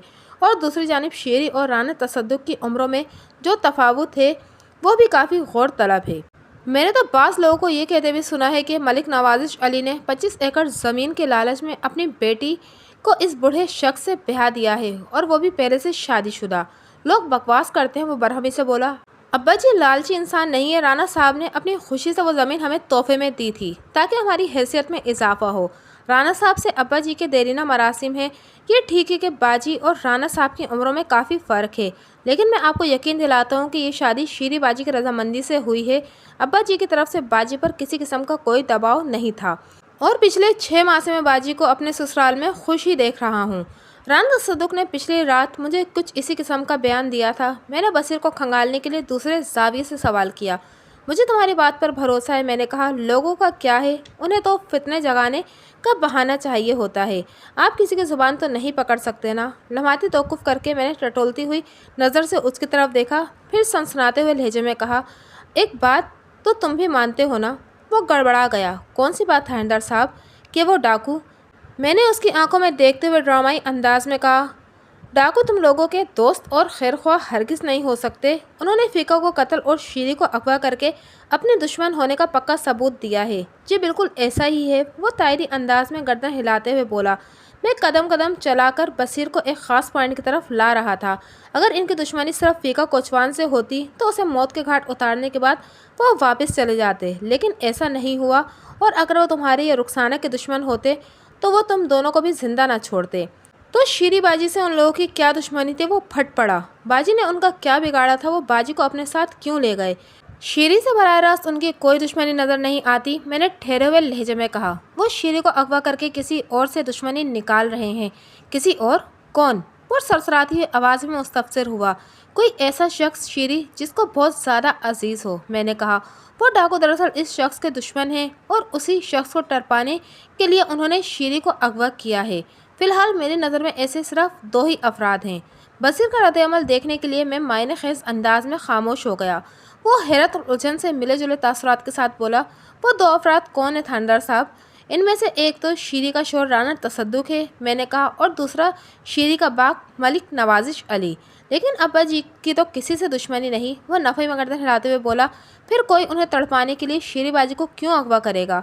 और फिर मुझे ठीक ठाक छोड़ देने का भी यही मतलब निकलता है कि वो डाकू अब्बा जी के दुश्मन नहीं थे। वो अब्बा जी को तकलीफ़ देने के लिए मेरे साथ जुल्म ज़्यादती कर सकते थे।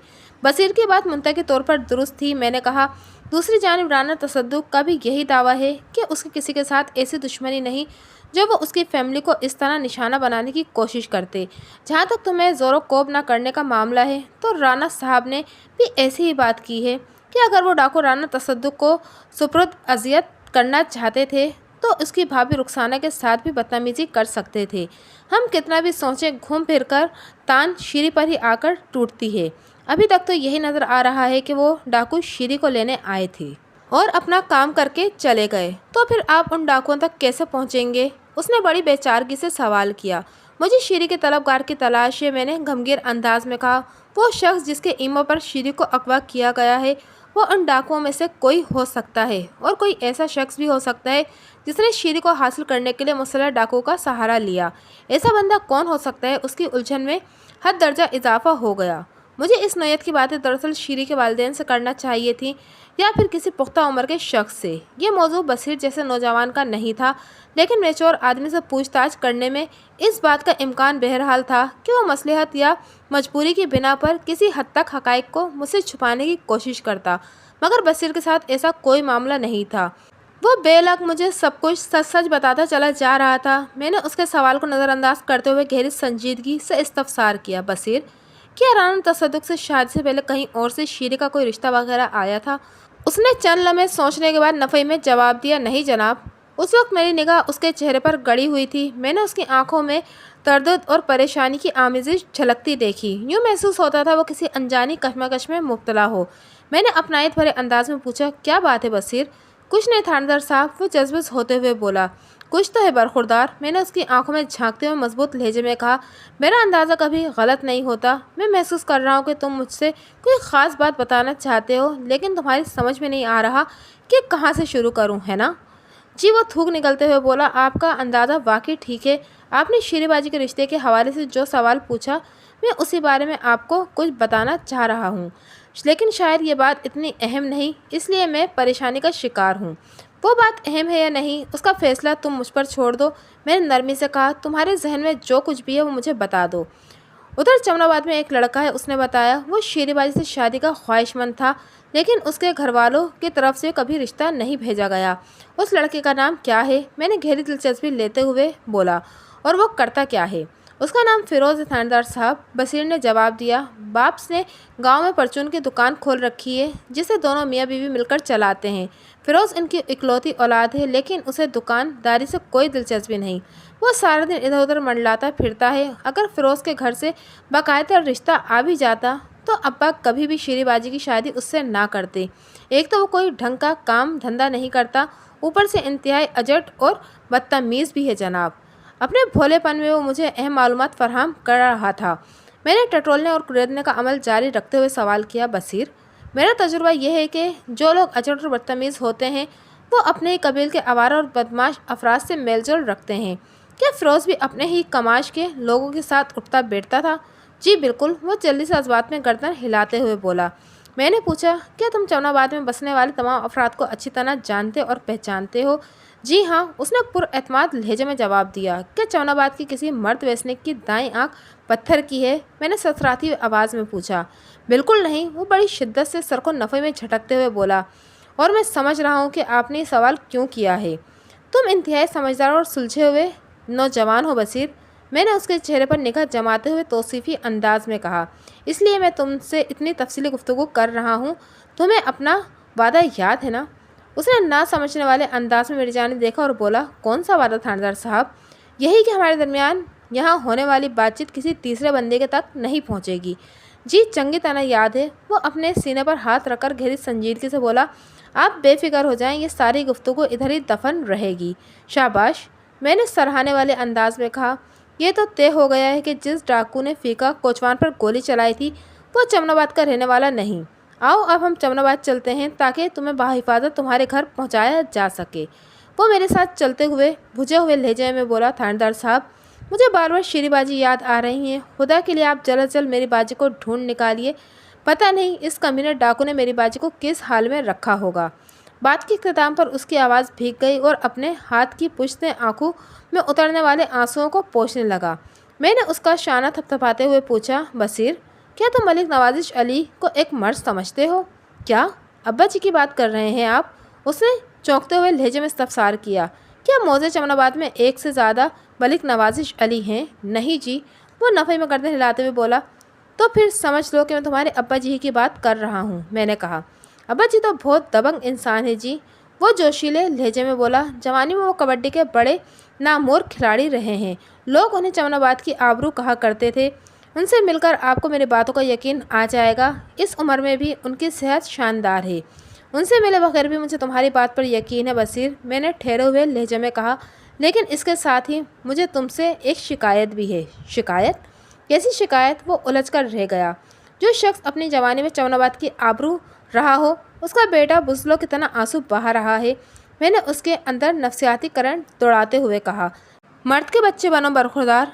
जब मैं तन्ही से शीरी की तलाश में लगा हुआ हूँ तो फिर तुम्हें फ़िक्रमंद होने की क्या ज़रूरत है? बस जनाब, मैं शीरीबाजी से बहुत मोहब्बत करता हूँ। वो कदरे नदामत भरे लहजे में बोला। इसलिए उनके बारे में सोचकर खुद ब खुद मुझे रोना आ गया था। औरत के लिए किसी भी जगह आंसू बहाने की ममानत नहीं है, मैंने उसकी हिम्मत और हौसले की महमिस करते हुए कहा। लेकिन मर्द के आंसू सिर्फ अल्लाह ताला के सामने निकलना चाहिए। तुम अभी नौउम्र हो, तुम्हें ज़िंदगी में बहुत सारे अच्छे और बुरे मुशाहिदात और तजुर्बात से गुजरना है।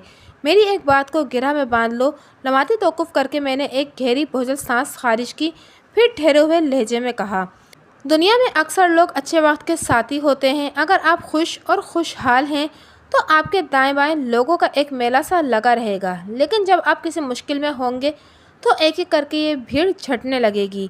और बाज़ मुसीबतें तो ऐसी होती हैं कि साया भी इंसान का साथ छोड़ देता है। आंसू बहाने वालों के साथ बैठकर कोई भी आंसू नहीं बहाता। मैं समझ गया, मुस्तकिम लहजे में बोला। मैं आपकी नसीहत को अच्छी तरह ज़हन नशीन कर लिया थानेदार साहब। मैंने तहे दिल से कहा, जीते रहो बच्चे। जमनाबाद एक दरमियाने साइज़ का गांव था। जब हमारा तांगा गांव के अंदर दाखिल हुआ तो उस वक्त असर की अजान हो रही थी। ये कमोबेश वही वक्त था जब गुज़िश्ता रोज़ डाकुओं के मुसल्लह गुरों ने राना तसद्दुक़ के टांगे पर हमला किया था। हम सीधे मलिक नवाज़िश अली की हवेली में पहुंच गए। नवाज़िश अली का घर अगरचे किसी रिवायती हवेली का टक्कर का नहीं था, ताहम इस कुशादा मकान को हवेली के नाम ही से पुकारा जाता था। हमें जब हवेली के सहन से गुजार कर बैठक में पहुँचाया जा रहा था तो मैंने मस्कुरा सहन के एक हिस्से में एक शख्स को चरपाई पर लेटे देखा। उसने दाढ़ी रखी हुई थी और उसके सर के बाल भी काफ़ी बड़े हुए थे। वो दुनिया माफिया से बेखबर एक बाजू अपने चेहरे पर रख के चुपचाप दराज था। मलिक नवाज़िश की उम्र 50 के करीब थी। वो इस उम्र में भी खासा फिट फाट नज़र आता था। बसीर ने अपने बाप की सेहत के हवाले से किसी गलत बयान से काम नहीं लिया था। मैंने शीरी को पेश आने वाले अफसोसनाक वाक़े पर दुख का इजहार करने के बाद बड़े एतमाद से कहा, मलिक साहब, आपको हिम्मत और हौसले से काम लेना होगा। ये मेरा आपसे वादा है कि मैं बहुत जल्द आपकी बेटी को ढूंढ निकालूंगा। शीरी मेरी नहीं, आपकी भी बेटी है मलिक साहब, वो ठहरे हुए लहजे में बोला। और आपको मलिक बरादरी की लाज रखते हुए शीरी को जिंदा सलामत और बाइज्जत वापस लाना है। आपने बरादरी का हवाला दे दिया है तो आपकी खिदमत में अर्ज़ है कि मैं ज़ात पात बरादरी ख़ानदान के फ़र्क को नज़रअंदाज करके अपने फ़राइज़ मनसबी अंजाम देता हूँ। मैंने दो टोक अंदाज में कहा, शीरी किसी आम गरीब बेकस और कमज़ोर बाप की बेटी होती या उसका वालिद मुल्क का सदर या वज़ीर आज़म, मैं मग़वी की बाजियाबी के लिए मसावी तवानाई सर्फ करता। वैसे एक बात का मैं आपको यकीन दिलाता हूँ कि मलिक बरादरी की लाश कायम व दायम रहेगी। अल्लाह आपको खुश रखे मलिक साहब, वो गहरी संजीदगी से बोला। बसीर को सही सलामत हवेली पहुंचाने के लिए मैं आपका शुक्रगुजार हूं। मुझे उम्मीद है कि आप बहुत जल्द मेरे दिल के टुकड़े शीरी को भी तलाश करने में कामयाब हो जाएंगे। राना साहब ने आपकी तारीफ़ में जो कुछ कहा था, आप इस पर पूरे उतरते हैं। राना साहब के जिक्र पर मैंने पूछ लिया। राना तसद्दुक़ को सुबह मैंने ही आपकी तरफ भेजा था, वो कहीं नज़र नहीं आ रहे। राना साहब थोड़ी देर पहले ही निकले हैं, मलिक नवाज़िश ने बताया। वो रास्ते में हमें कहीं नज़र नहीं आए। मैंने कहा, लगता है वापसी में उन्होंने जीटी रोड वाला रास्ता इख्तियार किया है। आपका अंदाज़ा बिल्कुल दुरुस्त है मलिक साहब, वो तायदी अंदाज में गर्दन हिलाते हुए बोला। पिछले रात होने वाली मुसलसल बारिश ने कच्चे रास्ते का हुलिया बिगाड़ कर रख दिया है। छोटे बड़े गड्ढों में पानी भरा हुआ है, कीचड़ और फिसलन उसके अलावा है। मैं जाए वकूफ़ का तफसीली जायज़ा लेना था, इसलिए उस रास्ते से आना मेरी मजबूरी थी। वापसी में हम भी जीटी रोड से ही जाएंगे। मैंने कहा, कच्चे रास्ते का जो हशर नशर हुआ है वो मैंने देख लिया है। हमारे इनकार के बावजूद मलिक नवाज़िश अली ने हमारी खातिर तवाज़ा के लिए अच्छा खासा एहतमाम कर डाला था। मैं तो नवाज़िश अली से बातचीत में मसरूफ़ था, इसलिए मेरे हाथों में तेज़ी और तर्रारी दिखाई नहीं देती थी जो हवलदार बशीर अहमद के हाथों में नज़र आ रही थी। वो खामोशी की पॉलिसी पर अमल पेरा दोनों हाथों को खासा मुस्तैद इस्तेमाल करते हुए अशिया खुर्दनोश से अदल इंसाफ के तकाजे पूरे करने में मसरूफ़ था। नवाज़िश अली से मैंने लगभग आधा घंटा इस केस के मुख्तलिफ ज़ावियों पर गुफ्तगू की, लेकिन मैं अब तक जितनी मालूमात हासिल कर चुका था इसमें कोई भी काबिल ज़िक्र इजाफा ना हो सका। ना चाहते हुए भी मैंने उससे चंद चुभने वाले सवालात भी कर डाले। मलिक साहब, आप इस वक्त अपनी उम्र अजीज़ 50 की सीढ़ी पर खड़े हुए हैं और नाना तसद्दुक़ आपसे कमोपेश 5 साल बड़ा है। ससुर और दामाद की उम्र का यह तफावत देखने और सुनने वालों के लिए बड़ा मुज़ेक़ा ख़ेज़ नहीं है। लोगों की ज़ुबान को कौन पकड़ सकता है जनाब, लोग तो पीठ पीछे बादशाहों को भी गालियाँ देते हैं। वो ठहरे हुए अंदाज में बोला। मैं सिर्फ अपने अल्लाह को जवाब दे हूँ और मेरा ज़मीर मुतमईन है कि मैंने बहुत सोच समझ कर एक दुरुस्त फ़ैसला किया था। मैं राना तसद्दुक़ को काफ़ी अरसे से जानता हूँ। उसकी ज़िंदगी एक खुली किताब की तरह मेरे सामने है। मुझे मालूम है कि उसने दूसरी शादी किसी अय्याशी की नीयत से नहीं की। उसकी औलाद की ख्वाहिश बिल्कुल जायज़ है और हमें जायज़ कामों में दूसरों की मदद करते रहना चाहिए। ये बात मेरे भी इल्म में है कि मेरे इस फैसले पर लोग उल्टी सीधी बातें करते हैं, लेकिन आज तक मेरे सामने आकर किसी को कुछ कहने की हिम्मत नहीं हुई। मलिक नवाज़िश अली की वजाहत पर मैंने फिर इस नुक्ते पर बात करना मुनासिब नहीं जाना और वापसी के इरादे से उठकर खड़ा हो गया। उसी लम्हे मेरे कान में एक दर्द भरी आवाज़ ने रसाई हासिल कर ली।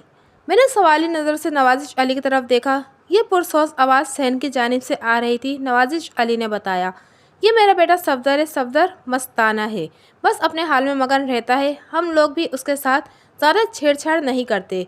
लोग कहते हैं सफदर पागल है, मैं लोगों की बातों में आकर उसे घर से तो नहीं निकाल सकता ना। मैं जब सहन से गुजरकर बैठक की तरफ आ रहा था तो मैंने वहाँ एक चरपाई पर लंबे बाल वाले बारिश नौजवान पर चेहरे पर बाजू रखे लेटे देखा था। यकीनन वही सफदर था। जब मैंने नवाज अली से उसके बारे में पूछा तो उसने तस्दीक करते हुए बताया, जी वो सफदर ही है। ये बचपन ही से अल्लाह लोग है। लोग इसे पागल कहें या दीवाना, लेकिन यह हकीकत है कि आज तक सफदर ने किसी को नुकसान नहीं पहुंचाया। जब से शीरी की शादी हुई है यह गाहे बगाहे इस लोकगीत को गाता रहता है। मैंने मालिक नवाज अली को यकीन दिलाया कि मैं इंशाअल्लाह बहुत जल्द शीरी को ढूंढ निकालूंगा। उसके बाद मैं उसके हवेलीनुमा मकान से निकल आया। वापसी के सफ़र में भी हवलदार चुपचाप ही था। जब हम आज दोपहर थाने से रवाना हुए थे तो उस वक्त वो खासा पुरजोश नज़र आ रहा था। पता नहीं अब उसे क्या हो गया था। उस वक्त तांगे में हम दोनों के सिवा और कोई भी नहीं था। बशीर अहमद ने तांगाबान की ड्यूटी संभाल रखी थी और मैं उसके बराबर में बैठा हुआ था।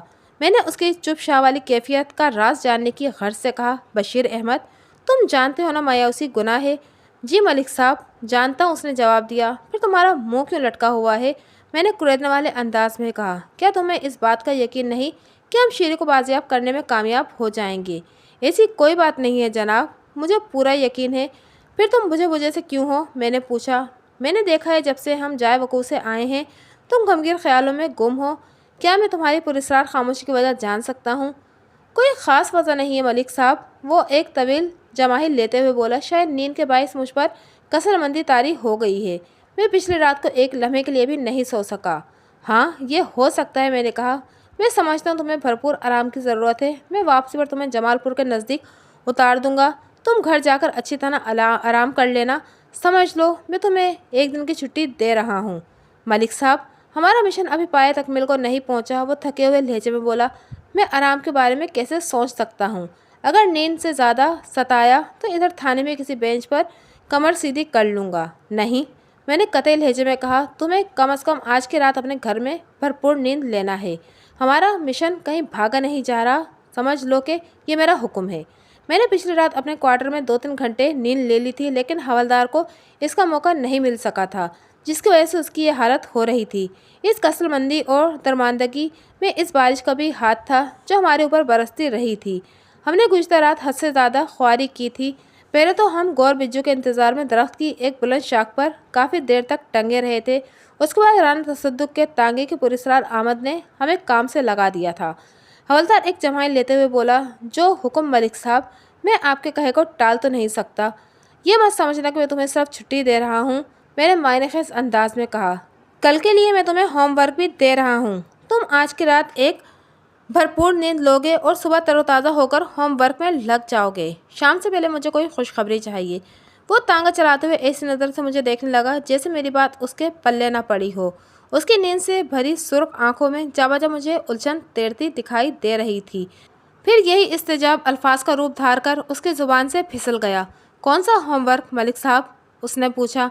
तुम्हें याद है ना बशीर ने फ़ीका पर गोली चलाने वाले डाकू को कौन सी 2 निशानियाँ बताई थी? मैंने उसकी आंखों में देखते हुए सवाल किया। जी, उसने इस्बात में गर्दन हिलाते हुए जवाब दिया। एक तो उस डाकू ने दाढ़ी रखी हुई थी और दूसरी उसकी दाएं आंख मसनूई थी, यानी उसकी आंख में ढेले की जगह बंटे की तरह कोई गोल पत्थर लगा हुआ था। बिल्कुल ठीक, मैंने तायरी अंदाज में कहा। मेरी तहकीकात के मुताबिक बेक वक्त इन 2 खसूसियात का हामिल कोई शख्स मौज़े चमनाबाद से ताल्लुक़ नहीं रखता। मैं इस इलाके में नया हूँ, जबकि तुम इधर ही के रहने वाले हो। तुम्हारे लिए होमवर्क ये है कि कल का पूरा दिन तुम जमालपुर और उसके गर्दो-नवा में किसी ऐसे शख्स का सुराग लगाने की कोशिश करोगे जिसकी दाईं आंख मसनूई हो। समझ गया मलिक साहब? वो इस्बात में गर्दन हिलाते हुए बोला।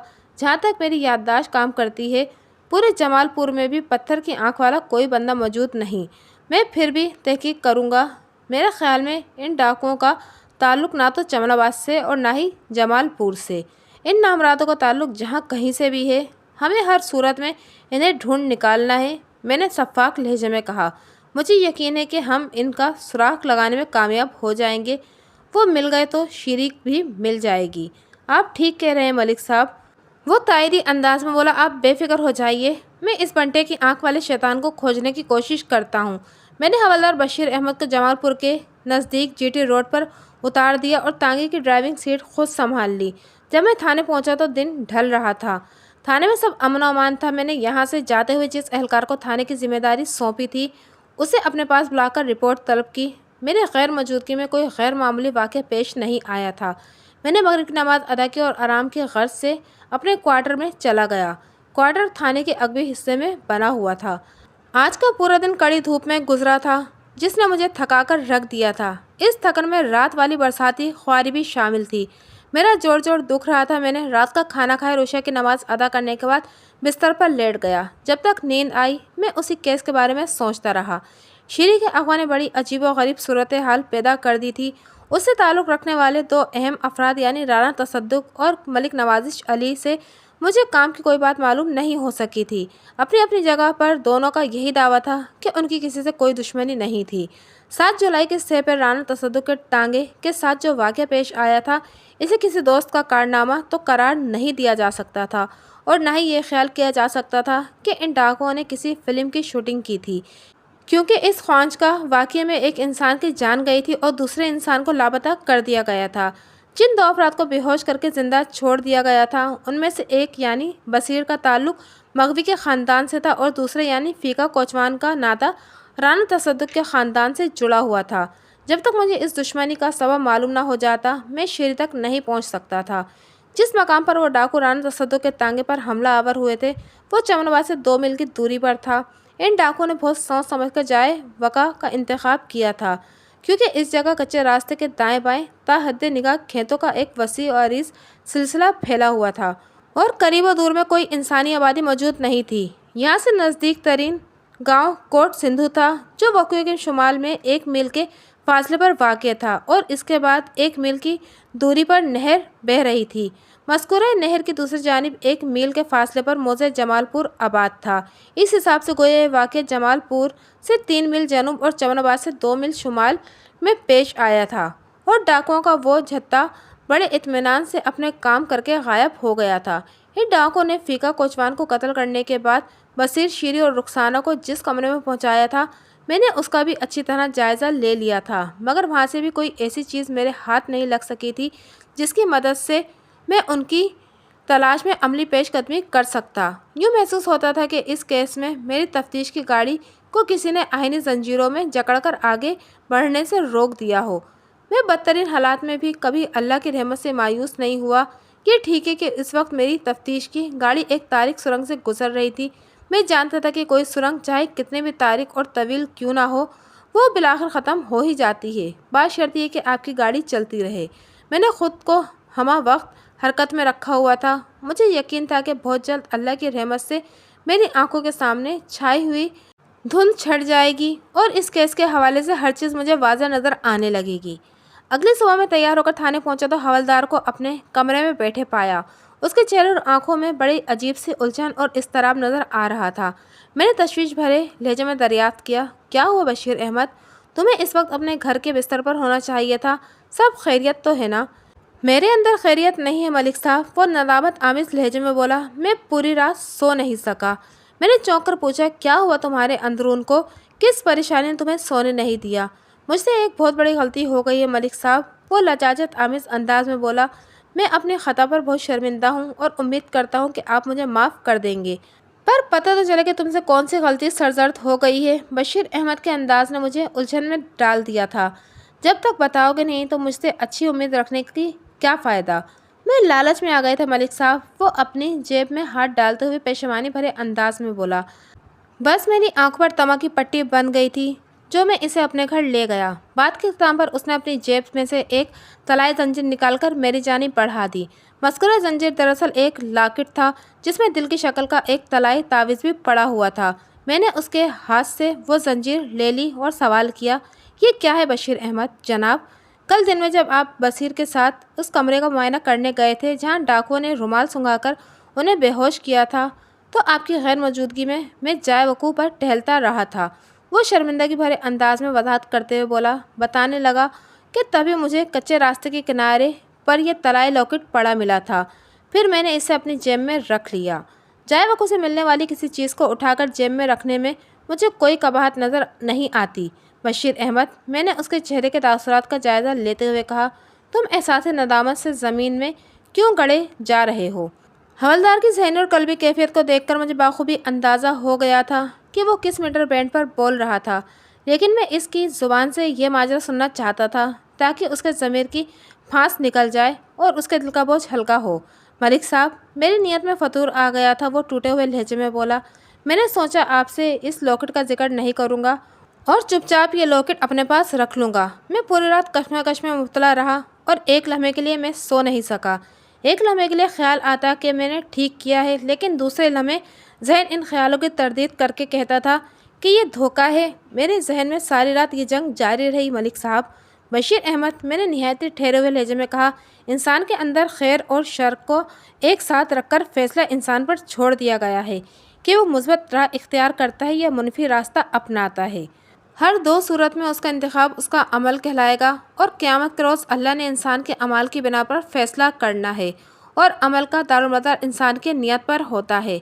अच्छा अमल उस वक्त एक नेकी की सूरत में इंसान के नामे अमल में दर्ज कर लिया जाता है जब वो उसकी नीयत करता है, लेकिन बुरा इरादा उस वक्त तक बदअमली के खाते पर नहीं चढ़ाया जाता जब तक इंसान अपने इस बद इरादे को अमली जामा ना पहना दे। लम्हाती तौक़ुफ़ करके मैंने एक गहरी सांस खारिज की, फिर अपनी बात मुकम्मल करते हुए कहा, सारी बातें छोड़ो और ये बताओ कि तुम्हारे दिमाग में रात भर खैर व शर की जो जंग जारी थी उसमें जीत किसकी हुई? खैर की।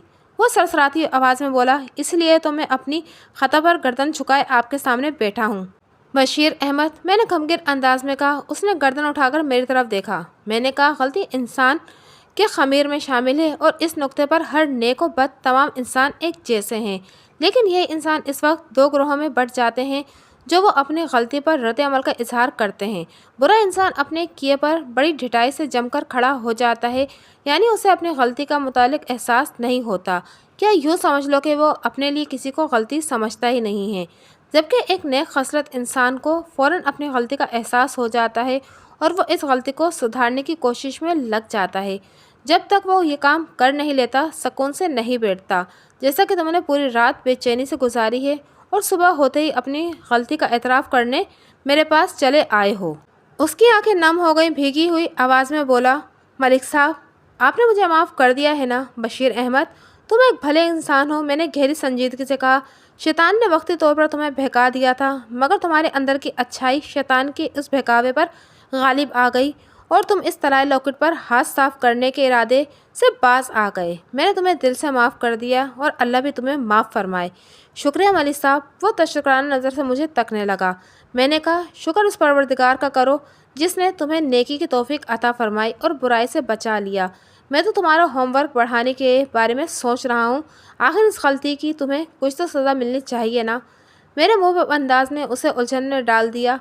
मैं आपकी तरफ से दी जाने वाली हर सज़ा के लिए तैयार हूँ मलिक साहब। वो बड़े एतमाद के साथ बोला, फ़िलहाल तो मैं तुम्हें ये दे रहा हूँ।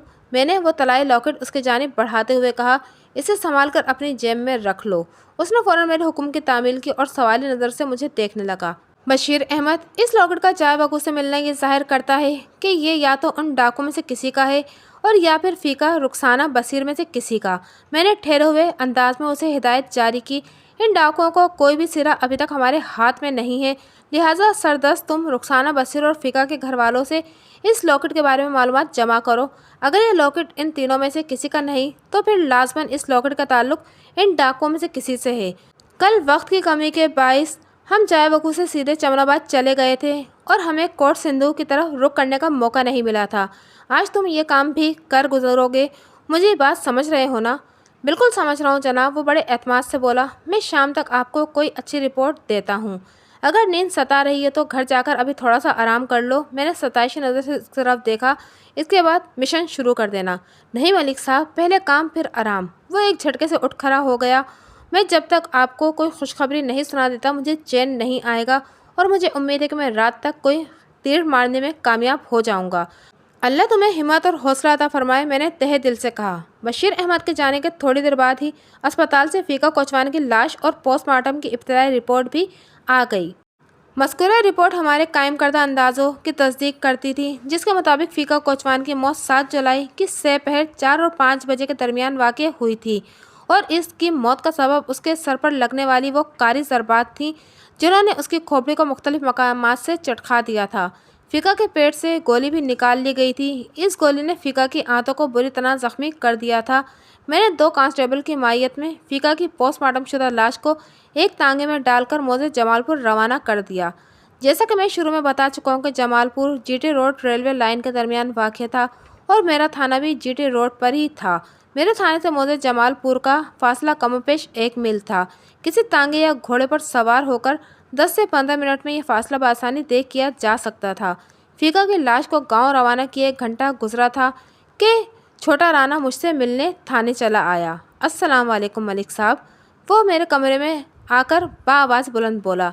मैंने उसके सलाम का जवाब दिया और रस्मी अलीक सलीक के बाद पूछा, फीका कोचवान की लाश आप लोगों ने वसूल कर ली है? जी मलिक साहब, राना मुसद्दिक असबात में गर्दन हिलाते हुए बोला। हमने वो लाशें फीका के वारसों के सुपुर्द कर दी हैं। आज किसी भी वक्त उसकी तदफीन कर दी जाएगी। आप सुनाएं, क्या खबरें हैं? फ़िलहाल तो कोई नई ताज़ा नहीं राना साहब, मैंने गोल मटोल जवाब दिया। डाकुओं का सुराग लगाने की कोशिश जारी है। ओह हाँ, वो चौंके हुए लहजे में बोला। अभी थोड़ी देर पहले आपके हवलदार से मुलाकात हुई थी।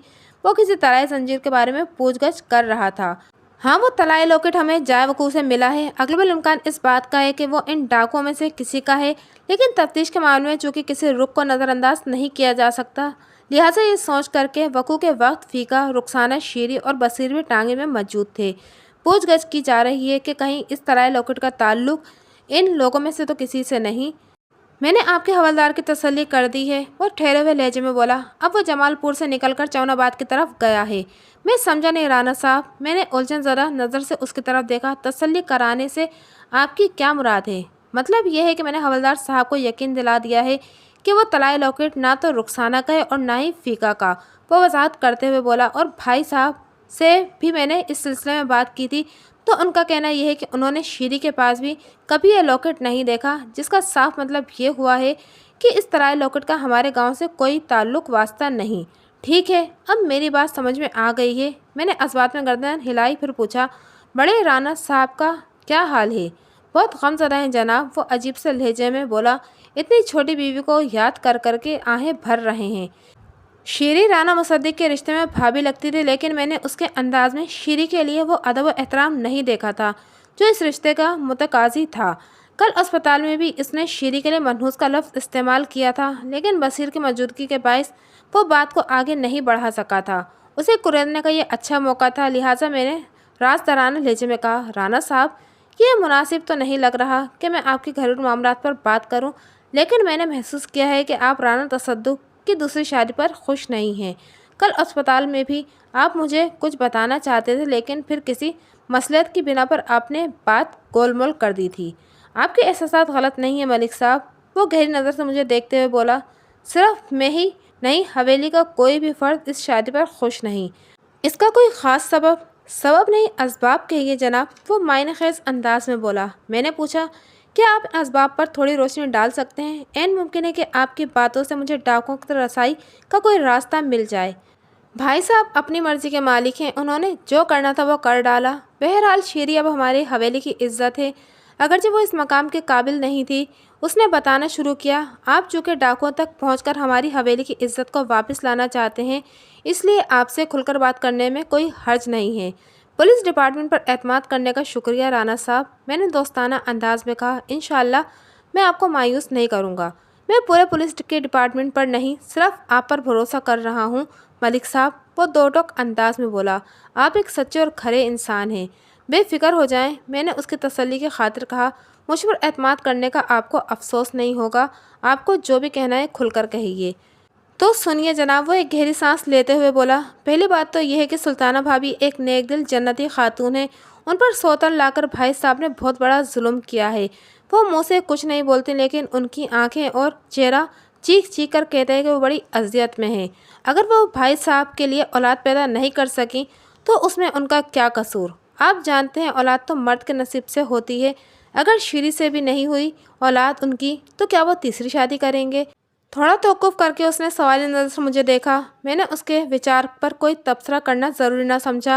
वो अपने बयान को आगे बढ़ाते हुए बोला, ये शादी तो हमारे लिए जग हसाई बनकर रह गई है। ससुर दामाद से 5 साल छोटा और 25 एकड़ का तड़का। 25 एकड़ का जिक्र करते हुए राना मुसद्दिक के चेहरे पर नागवारी उभर आई थी। मैंने कुरेदने वाले अंदाज में पूछा, इस तड़के का क्या मतलब हुआ राना साहब? जनाब, मुंह पर कोई कुछ नहीं कहता, लेकिन पीठ पीछे अक्सर लोग यही कहते फिर रहे हैं कि मलिक नवाजिश ने 25 एकड़ जमीन के ओस पर अपनी 20 साल की बेटी को 55 साल के एक शादीशुदा शख्स के साथ फरोख्त कर दिया है। जब भाईजान ने चमनाबाद और जमालपुर के दरमियान 25 एकड़ ज़र अराजी खरीदी थी तो मैं उनके इस इकदाम पर बहुत खुश हुआ था, मगर जल्द ही मेरी खुशी का जनाजा निकल गया। आपकी खुशी का सबब क्या था? मैंने उसकी बातों में दिलचस्पी लेते हुए पूछा। और इस खुशी का जनाजा कैसे निकल गया? इस तहसील में सिर्फ एक ही शख्स ऐसा है जिसके पास हमसे ज़्यादा ज़र अराजी है, और उस बंदे का नाम है अली अहमद वड़ाइच। वो वजाहत करते हुए बोला, अली अहमद वड़ाइच अपने 90 एकड़ ज़मीन पर बहुत इतराता फिरता है। हमारे पास 75 एकड़ अराजी है। अगर ये 25 एकड़ हमारी अराजी के साथ शामिल हो जाती तो हम अली अहमद वड़ाइच से 10 एकड़ ज़्यादा यानी पूरे 1.25 एकड़ के मालिक बन जाते। लेकिन भाई साहब ने ये 25 एकड़ मलिक नवाजिश को तोहफे में देकर उसकी बेटी शीरी से शादी कर ली। मैं इस शादी से इसीलिए नाखुश हूँ कि एक तरफ हमारी ताकत में इजाफा होने के बजाय मलिक नवाजिश की अराजी में इजाफा हो गया, और दूसरी जानिब वो बोलते बोलते मायने खैज अंदाज में खामोश हो गया। दूसरी जानिब क्या? मैंने जल्दी से पूछा। छोड़िए मलिक साहब, शीरी अब हमारी हवेली की इज्जत है। वो टालने वाले अंदाज में बोला, आप भी क्या सोचेंगे कि मैं क्या घटिया बात कर रहा हूँ? उसके मसनूई गुज़रेश से मुझे ये समझने में कतन कोई दिक्कत महसूस नहीं हुई कि वो दास्तां मुझे कुछ बताने का ख्वाह था, लेकिन वो चाहता था कि इसरार मेरी तरफ से होता कि बारे बयान उसके कंधों पर ना आए। मैंने उसकी ख्वाहिश पूरी करते हुए कहा, अगर आप नहीं बताना चाहते तो मैं आपको मजबूर नहीं करूँगा, लेकिन सियाने कह गए हैं कि अगर सेहत चाहिए हो तो डॉक्टर से मर्ज, अगर ज़िंदगी चाहिए हो तो दाई से पेट, और अगर इंसाफ चाहिए हो तो वकील से अपना जुर्म कभी नहीं छुपाना चाहिए। और जहाँ तक पुलिस का मामला है तो मैं कहता हूँ थानेदार से कुछ भी नहीं छुपाना चाहिए, क्योंकि हमारा महकमा इन तीनों पेशों के मजमूए का नाम है। लम्हाती तजब्बुब के बाद उसने बुरा सा मुँह बनाते हुए कहा, मैंने उड़ते उड़ते सुनी है कि शादी से पहले शीरी का जमनाबाद के किसी लड़के से कोई चक्कर था। मैं तवक्का नहीं कर रहा था कि वो इस नौयत की कोई बात करेगा। जब उसने शीरी के किसी चक्कर का जिक्र किया तो मेरे जहन में बसीर की कही हुई एक बात ताज़ा हो गई। उसने मुझे बताया था कि फ़िरोज़ नामी एक नौजवान शीरी से शादी की ख्वाहिश रखता था। क्या जमनाबाद वाले उस लड़के का नाम फ़िरोज़ है? मैंने राना मुसद्दिक की आंखों में देखते हुए ड्रामाई अंदाज में कहा। उसका बाप बरकत और माँ फजीलत उधर जमनाबाद में परचून की दुकान चलाते हैं। फ़िरोज़ उनकी इकलौती औलाद है, लेकिन उसे अपने बूढ़े वालिदैन का ज़रा सा भी ख्याल नहीं। जमनाबाद के अक्सर लोग फ़िरोज़ के बारे में ये तबसरा करते हैं कि काम ना काज का, दुश्मन अनाज का। मलिक साहब, वो हैरत से आंखें चौड़ी करते हुए बोला, लगता है आपने तो फ़िरोज़ के बारे में बड़ी तफसीली तहकीक कर रखी है। वाकई में इसी लड़के की बात कर रहा हूँ। हमारे महकमे को मान गए ना राना साहब? मैंने ज़ेरेला मुस्कुराते हुए पूछा। बिल्कुल जनाब, वो जल्दी से उस बात में गर्दन हिलाते हुए बोला, आपका महकमा तो बाकी तमाम महकमों की दाई अम्मा है। मैंने ज़रूरी नहीं समझा कि फ़िरोज़ के हवाले से शीरी की पोजीशन को क्लियर करूं। अभी मैं खुद इस मामले पर थोड़ी तहकीक करना चाहता था, क्योंकि राना मुसद्दिक और बसीर के ख्यालात में 180 दर्जे का तज़ाद पाया जाता था। जब तक शीरी बाजियाब नहीं हो जाती, इस इशू पर मगज़मारी करना तवानाई ज़ाया करने के मुतरादिफ था। फ़िलहाल मुझे शीरी तक पहुँचने की कोई सबील निकालना थी। मैंने तो आपको पहले ही कह दिया था कि पुलिस डिपार्टमेंट मुख्तलिफ पेशों का एक जगह जमा होने वाला नाम है। मैंने कहा, आप इस महकमे पर यकीन रखिए कि हम आपकी हवेली की इज्जत को बाखैरियत वापस लाएंगे। वो थोड़ी देर मजीद मेरे पास बैठा इधर उधर की बातें करता रहा, फिर रुखसत हो गया। राना मुसद्दिक ने शीरी और राना तसद्दुक की बेजोड़ शादी के बारे में जिन ख्यालात का इजहार किया था, उसके लिए मैं उसे ज़्यादा कसूरवार नहीं समझता था, क्योंकि इस नौयत की बातें ज़ुबान ज़द आम थीं और आवाज़ खल्क को नक्कारे खुदा कहा जाता है। अलावा अजी उसने ज़मीन की ताकत के हवाले से जो कुछ कहा था, मैं इससे मुकम्मल इत्तेफाक करता था। ये बात मेरे तजुर्बे में आई थी कि गांव देहात में जिस शख्स के पास जितनी ज़्यादा ज़मीन होती है, उसकी पगड़ी का शिमला इतना ही ऊंचा होता है। बाकी जहाँ तक शीरी के फ़िरोज़ के साथ मुलविस होने का जो मामला था, मैं किसी ठोस सबूत के बगैर इस किस्म की किसी बात पर यकीन नहीं कर सकता था। हवलदार की वापसी मगरिब के बाद हुई। वो खाली हाथ नहीं आया था। वो अपने साथ जमनाबाद से फ़िरोज़ को भी पकड़ लाया था। फ़िरोज़ को मेरे सामने पेश करने से पहले उसने जोश भरे अंदाज में मुझसे कहा, मलिक साहब, मैं आपके लिए एक अच्छी खबर लेकर आया हूँ। मैंने तराई लॉकेट का मामला हल कर लिया है। बसीर ने इस लॉकेट को देखते ही पहचान लिया था। वो लॉकेट फ़िरोज़ का है। मैंने जमनाबाद के और 2-3 लोगों से भी इस बात की तस्दीक की है, जब भी फ़िरोज़ को अपने साथ लेकर आया हूँ। اس کا مطلب یہ ہوا کہ وقوع کے وقت فیروز جائے واردات پر موجود تھا۔ میں نے حوالدار کی بات پوری توجہ سے سننے کے بعد ٹھہرے ہوئے لہجے میں کہا، پھر پوچھا، کیا فیروز نے تسلیم کر لیا ہے کہ طلائی لاکٹ اسی کا ہے؟ جی بالکل، حوالدار نے اسبات میں جواب دیا، لیکن وہ ڈاکوؤں کی کارروائی سے کسی تعلق کو ماننے کے لیے تیار نہیں۔ پھر اس کا لاکٹ جائے وقوع پر کیسے پہنچ گیا؟ اس بارے میں فیروز نے ایک کہانی سنائی ہے۔ کیسی کہانی؟ میں نے حوالدار سے پوچھا۔ وہ کہتا ہے کہ 8-10 روز پہلے وہ ٹیوب ویل پر نہا رہا تھا تو اس نے یہ لاکٹ اتار کر اپنے کپڑوں میں رکھ دیا تھا۔ حوالدار نے بتایا، پھر جب وہ نہا کر فارغ ہوا اور کپڑے پہننے لگا تو لاکٹ کو غائب پایا۔ اس وقت اور بھی کئی لوگ ٹیوب ویل پر نہا رہے تھے۔ اس نے باری باری سب سے اپنے لاکٹ کے بارے میں استفسار کیا، لیکن کوئی بھی لاکٹ کی گمشدگی کا ذمہ دار بننے کو تیار نہیں ہوا۔ سب نے اپنی لا علمی کا اظہار کیا۔ اس پر فیروز اپنا دل مسوس کر رہ گیا۔ اس نے کسی کو وہ لاکٹ چراتے ہوئے نہیں دیکھا تھا، اس لیے مجبوری کا نام شکریہ سمجھ کر وہ صبر کر کے بیٹھ گیا۔ تمہیں فیروز کی سنائی ہوئی کہانی پر کتنا یقین ہے؟ میں نے پوچھا۔ اگر میں نے اس کی کہانی پر آنکھیں بند کر یقین کر لیا ہوتا تو پھر مجھے اسے ساتھ لانے کی ضرورت پیش نہ آتی۔ وہ معنی خیز انداز میں بولا، میں آج کی رات اس پر تھوڑا کام کرنا چاہتا ہوں تاکہ اگر اس نے اپنے پیٹ میں کچھ چھپا رکھا ہے تو اسے اگل دے۔ ٹھیک ہے، میں تمہیں اس کی خاطرداری کی اجازت دیتا ہوں، میں نے حوالدار کے مقصد کی تہہ میں جھانکتے ہوئے کہا، لیکن اگر تم پوری رات اس کے ساتھ مصروف رہو گے تو پھر سو گے کب؟ میں رات کے ابتدائی حصے میں اپنی نیند پوری کروں گا اور شبینہ ڈیوٹی والے ایک کانسٹیبل کو تاکید کر دوں گا کہ وہ کسی بھی وقت قیمت پر فیروز کو سونے نہ دے۔ حوالدار نے اپنے منصوبے سے آگاہ کرتے ہوئے کہا، پھر رات کے آخری پہر جب وہ نیند کے ہاتھوں بے بس اور لاچار ہو چکا ہوگا تو میں بیدار ہو کر اس کی خبر گیری میں لگ جاؤں گا۔ مجھے یقین ہے اس حالت میں وہ 16 آنے سچ بولنے پر تیار ہو جائے گا۔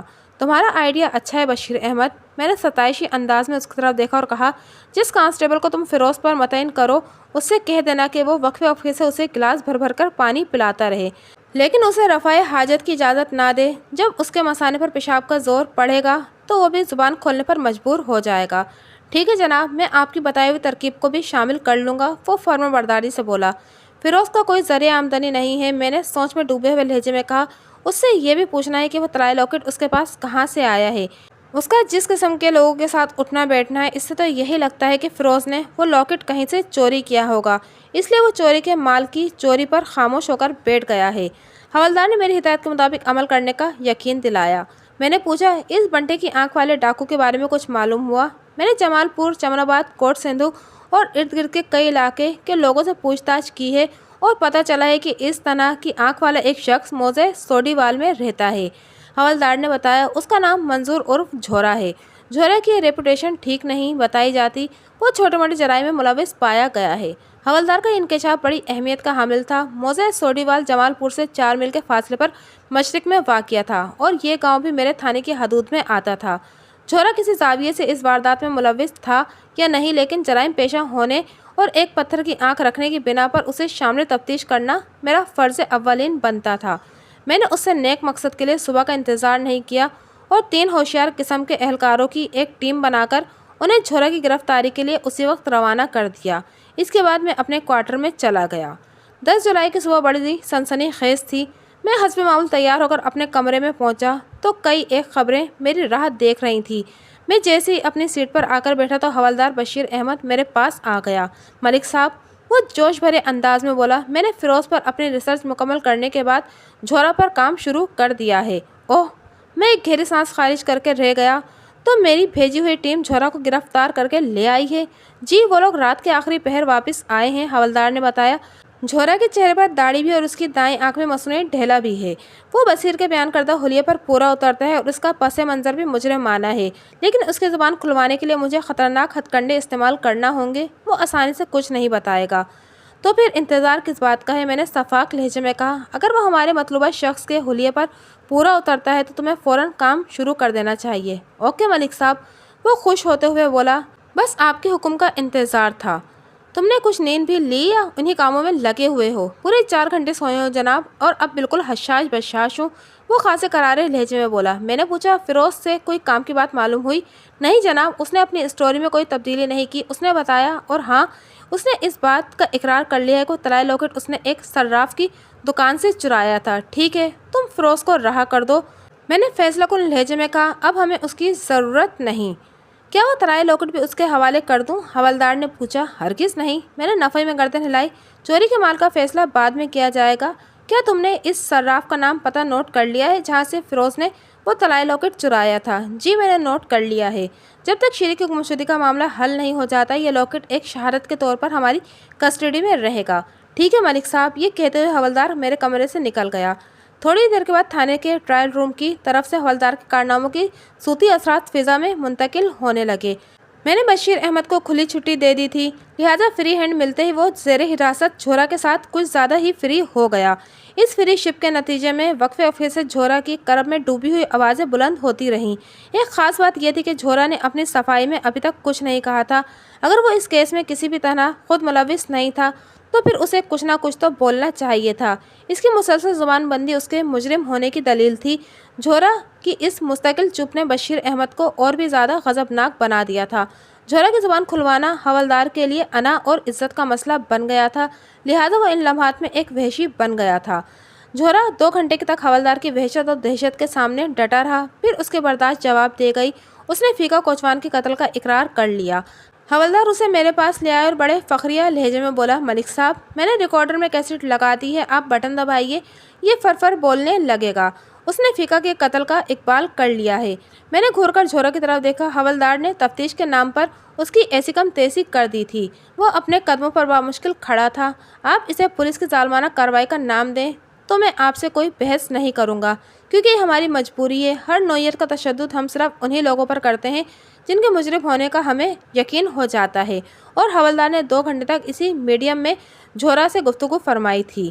صرف فیقہ کے قتل کے اقرار سے کام نہیں چلے گا جھورا، میں نے اس کی آنکھوں میں بہت دور تک جھانکتے ہوئے کہا، مجھے شیری بھی چاہیے، بتاؤ تم نے اسے کہاں رکھا ہوا ہے؟ اسے ہم نے سیالکوٹ پہنچا دیا تھا، اس نے بتایا۔ تمہارے دیگر ساتھی کہاں ہیں اور تم لوگوں نے یہ ظلم کیوں کیا؟ تمہاری شیری کے ساتھ کیا دشمنی تھی؟ میں نے تپتے ہوئے لہجے میں سوال کیا۔ ہماری کسی سے کوئی دشمنی نہیں، وہ بڑے عجیب سے لہجے میں بولا، ہم تو کرائے کے مجرم ہیں، جو ہم سے کام لیتا ہے ہم اس سے کام کے بارے میں سوال نہیں کرتے، صرف اپنے معاوضے سے مطلب رکھتے ہیں۔ ہم سے کہا گیا شیری کو اغوا کر کے سیالکوٹ پہنچانا ہے اور اگر اس کام میں کوئی مداخلت کرے تو اسے پھڑکانا ہے۔ اس قسم کے احکامات تم لوگوں کو کس نے دیے تھے؟ میں نے سرسراتی آواز میں سوال کیا۔ جواب دینے سے پہلے اس نے حوالدار کی طرف دیکھا، پھر مجھ سے کہا، تھاندار صاحب آپ کے حوالدار نے مجھ سے وعدہ کیا ہے کہ اگر میں سچ بولوں گا تو مجھے سلطانی گواہ بنا کر سزا سے بچا لیا جائے گا۔ یہ تو تمہارے سچ بولنے کے معیار پر منحصر ہے۔ میں نے صاف گوئی کا مظاہرہ کرتے ہوئے کہا، اگر تمہارے سچ نے اس کیس کو حل کرنے میں میری بھرپور مدد کی تو میں حوالدار کی پیشکش پر غور کروں گا۔ تم نے ناحق ایک انسان کی جان لی ہے اور ایک معصوم عورت کو اپنے ساتھیوں کی مدد سے اغوا کر کے سیالکوٹ پہنچایا ہے۔ تم صاف صاف تو بری نہیں ہو سکتے۔ ہاں میں تمہاری سزا میں کمی کرانے کی کوشش ضرور کروں گا، بشرط یہ کہ تم نے قانون کی خلیص نیت سے مدد کی تو۔ لمحاتی توقف کر کے میں نے تیز نظر سے اسے گھورا، پھر حتمی لہجے میں کہا، اسے بھی تم میری مہربانی سمجھ لو، ورنہ اگر میں نے 1 گھنٹے تک تمہیں مزید حوالدار کی تحویل میں دے دیا تو تمہارا انگ انگ پکار کر مجھے تمہاری پشت پناہ کا نام بتا دے گا۔ حوالدار کی تحویل میں دینے کی ضرورت نہیں۔ وہ سراسیمہ نظر سے مجھے دیکھنے لگا۔ میں نے خونخوار لہجے میں کہا، تو پھر بکنا شروع کرو۔ اس نے تھوک نکلتے ہوئے جواب دیا، ہم نے یہ ساری کارروائی چھوٹے رانا کے حکم پر کی ہے۔ تمہارا مطلب ہے رانا مصدق؟ اس نے اثبات میں گردن ہلا دی۔ رانا مصدق کی گرفتاری کوئی آسان کام نہیں تھا، تاہم اس دن کا سورج غروب ہونے سے پہلے ہی میں نے یہ مشکل کام بھی کر ڈالا۔ رانا تصدق کو بالکل یقین نہیں آ رہا تھا کہ اس کے چھوٹے بھائی کے حکم پر یہ خوفناک کھیل کھیلا گیا تھا، لیکن میری تحویل میں ایک ایسا شخص تھا جس کے اقبالی بیان پر رانا تصدق کو یقین کرنا ہی پڑا۔ جب میں نے رانا مصدق پر سختی کی تو اس نے مجھے سیالکوٹ میں اس مقام سے آگاہ کر دیا جہاں شیری کو رکھا گیا تھا۔ 2 روز بعد وہ اسے بارڈر عبور کر کے پڑوس ملک میں اسمگل کرنے کا ارادہ رکھتے تھے۔ میں نے سیالکوٹ پولیس کو آگاہ کیا اور بروقت کارروائی کر کے شیری کو بازیاب کرا لیا۔ جھورا کے دیگر ساتھیوں کی گرفتاری میں مجھے پورا 1 مہینہ لگ گیا۔ جب رانا مصدق نے اپنے تمام جرائم کو قبول کر لیا تو میں نے نفرت بھرے لہجے میں اس سے استفسار کیا، رانا تم نے یہ سب کیوں کیا؟ اپنا حق محفوظ کرنے کے لیے وہ بڑی بے شرمی سے بولا، بھائی جان اور میں اس حویلی اور دیگر زمین و جائیداد کے برابر کے وارث ہیں۔ بھائی صاحب نے ایک نارمل لڑکی سے شادی کرنے کے لیے 25 ایکڑ اراضی ایسے ہی اٹھا کر ملک نوازش کو دے دی۔ کیا ہمارے ابا جی کی جائیداد کوئی مفت کا مال ہے جو کسی کو بھی اٹھا کر بانٹتے رہیں؟ بھائی صاحب کی تو کوئی اولاد نہیں، لیکن میرے آگے 3 بچے ہیں، پھر ہماری بہن بھی حویلی میں ہی بیٹھی ہے۔ میں نے جو بھی کیا ٹھیک کیا ہے۔ तुम अपने मसाइल को राना तसद्दुक से डिस्कस कर सकते थे। मैंने कहा, घर का मामला घर में बैठकर हल हो सकता था, इसके लिए ये खटराक फैलाने की क्या ज़रूरत थी? और तुमने इस गरीब फिरोज़ को भी ख्वामख्वाह फंसाने की कोशिश की। उसका लॉकेट चोरी करके चाय वारदात पर फिकवा दिया। किसी न किसी को तो कुर्बानी का बकरा बनना पड़ता है थानेदार साहब, वो बड़ी बेमुरवती से बोला। और जहाँ तक घर में बैठकर ये मामला निपटाने की बात है तो पिछले 6 माह में मैं कई बार कोशिश कर चुका हूँ, मगर भाई साहब मेरी कोई बात सुनने को तैयार ही नहीं हुए। वो पूरी तरह शीरी के मुट्ठी में है। लगता है उस मनहूस ने भाई साहब को उल्लू का गोश्त खिला दिया है। कल अगर भाई साहब हवेली और 75 एकड़ अराजी भी शीरी के नाम कर देते तो क्या हमने बाकी की ज़िंदगी जीटी रोड पर बैठकर गुजारना थी? थोड़ी देर को रुककर उसने सांस ली, फिर अपनी बात मुकम्मल करते हुए बोला, मैंने जो कुछ भी किया इंतहाई मजबूरी के आलम में किया है और मुझे अपने किए पर कोई शर्मिंदगी नहीं है। आप इसे मेरी जुर्रात रंदाना समझ लें। मैंने उसकी हरकत को क्या समझा और क्या नहीं समझा ये बहस तलब नहीं है। अलबत्ता मैंने उसके खिलाफ बड़ा मजबूत पर्चा काट कर उसे हवाले अदालत कर दिया। ज़हीन कारीन की जहानत का इम्तिहान है। आप अपनी तमाम तर जहानत के घोड़े दौड़ाइए और अंदाज़ा लगाने की कोशिश करें कि मैंने राना मुसद्दिक को अदालत से क्या सज़ा दिलवाई थी।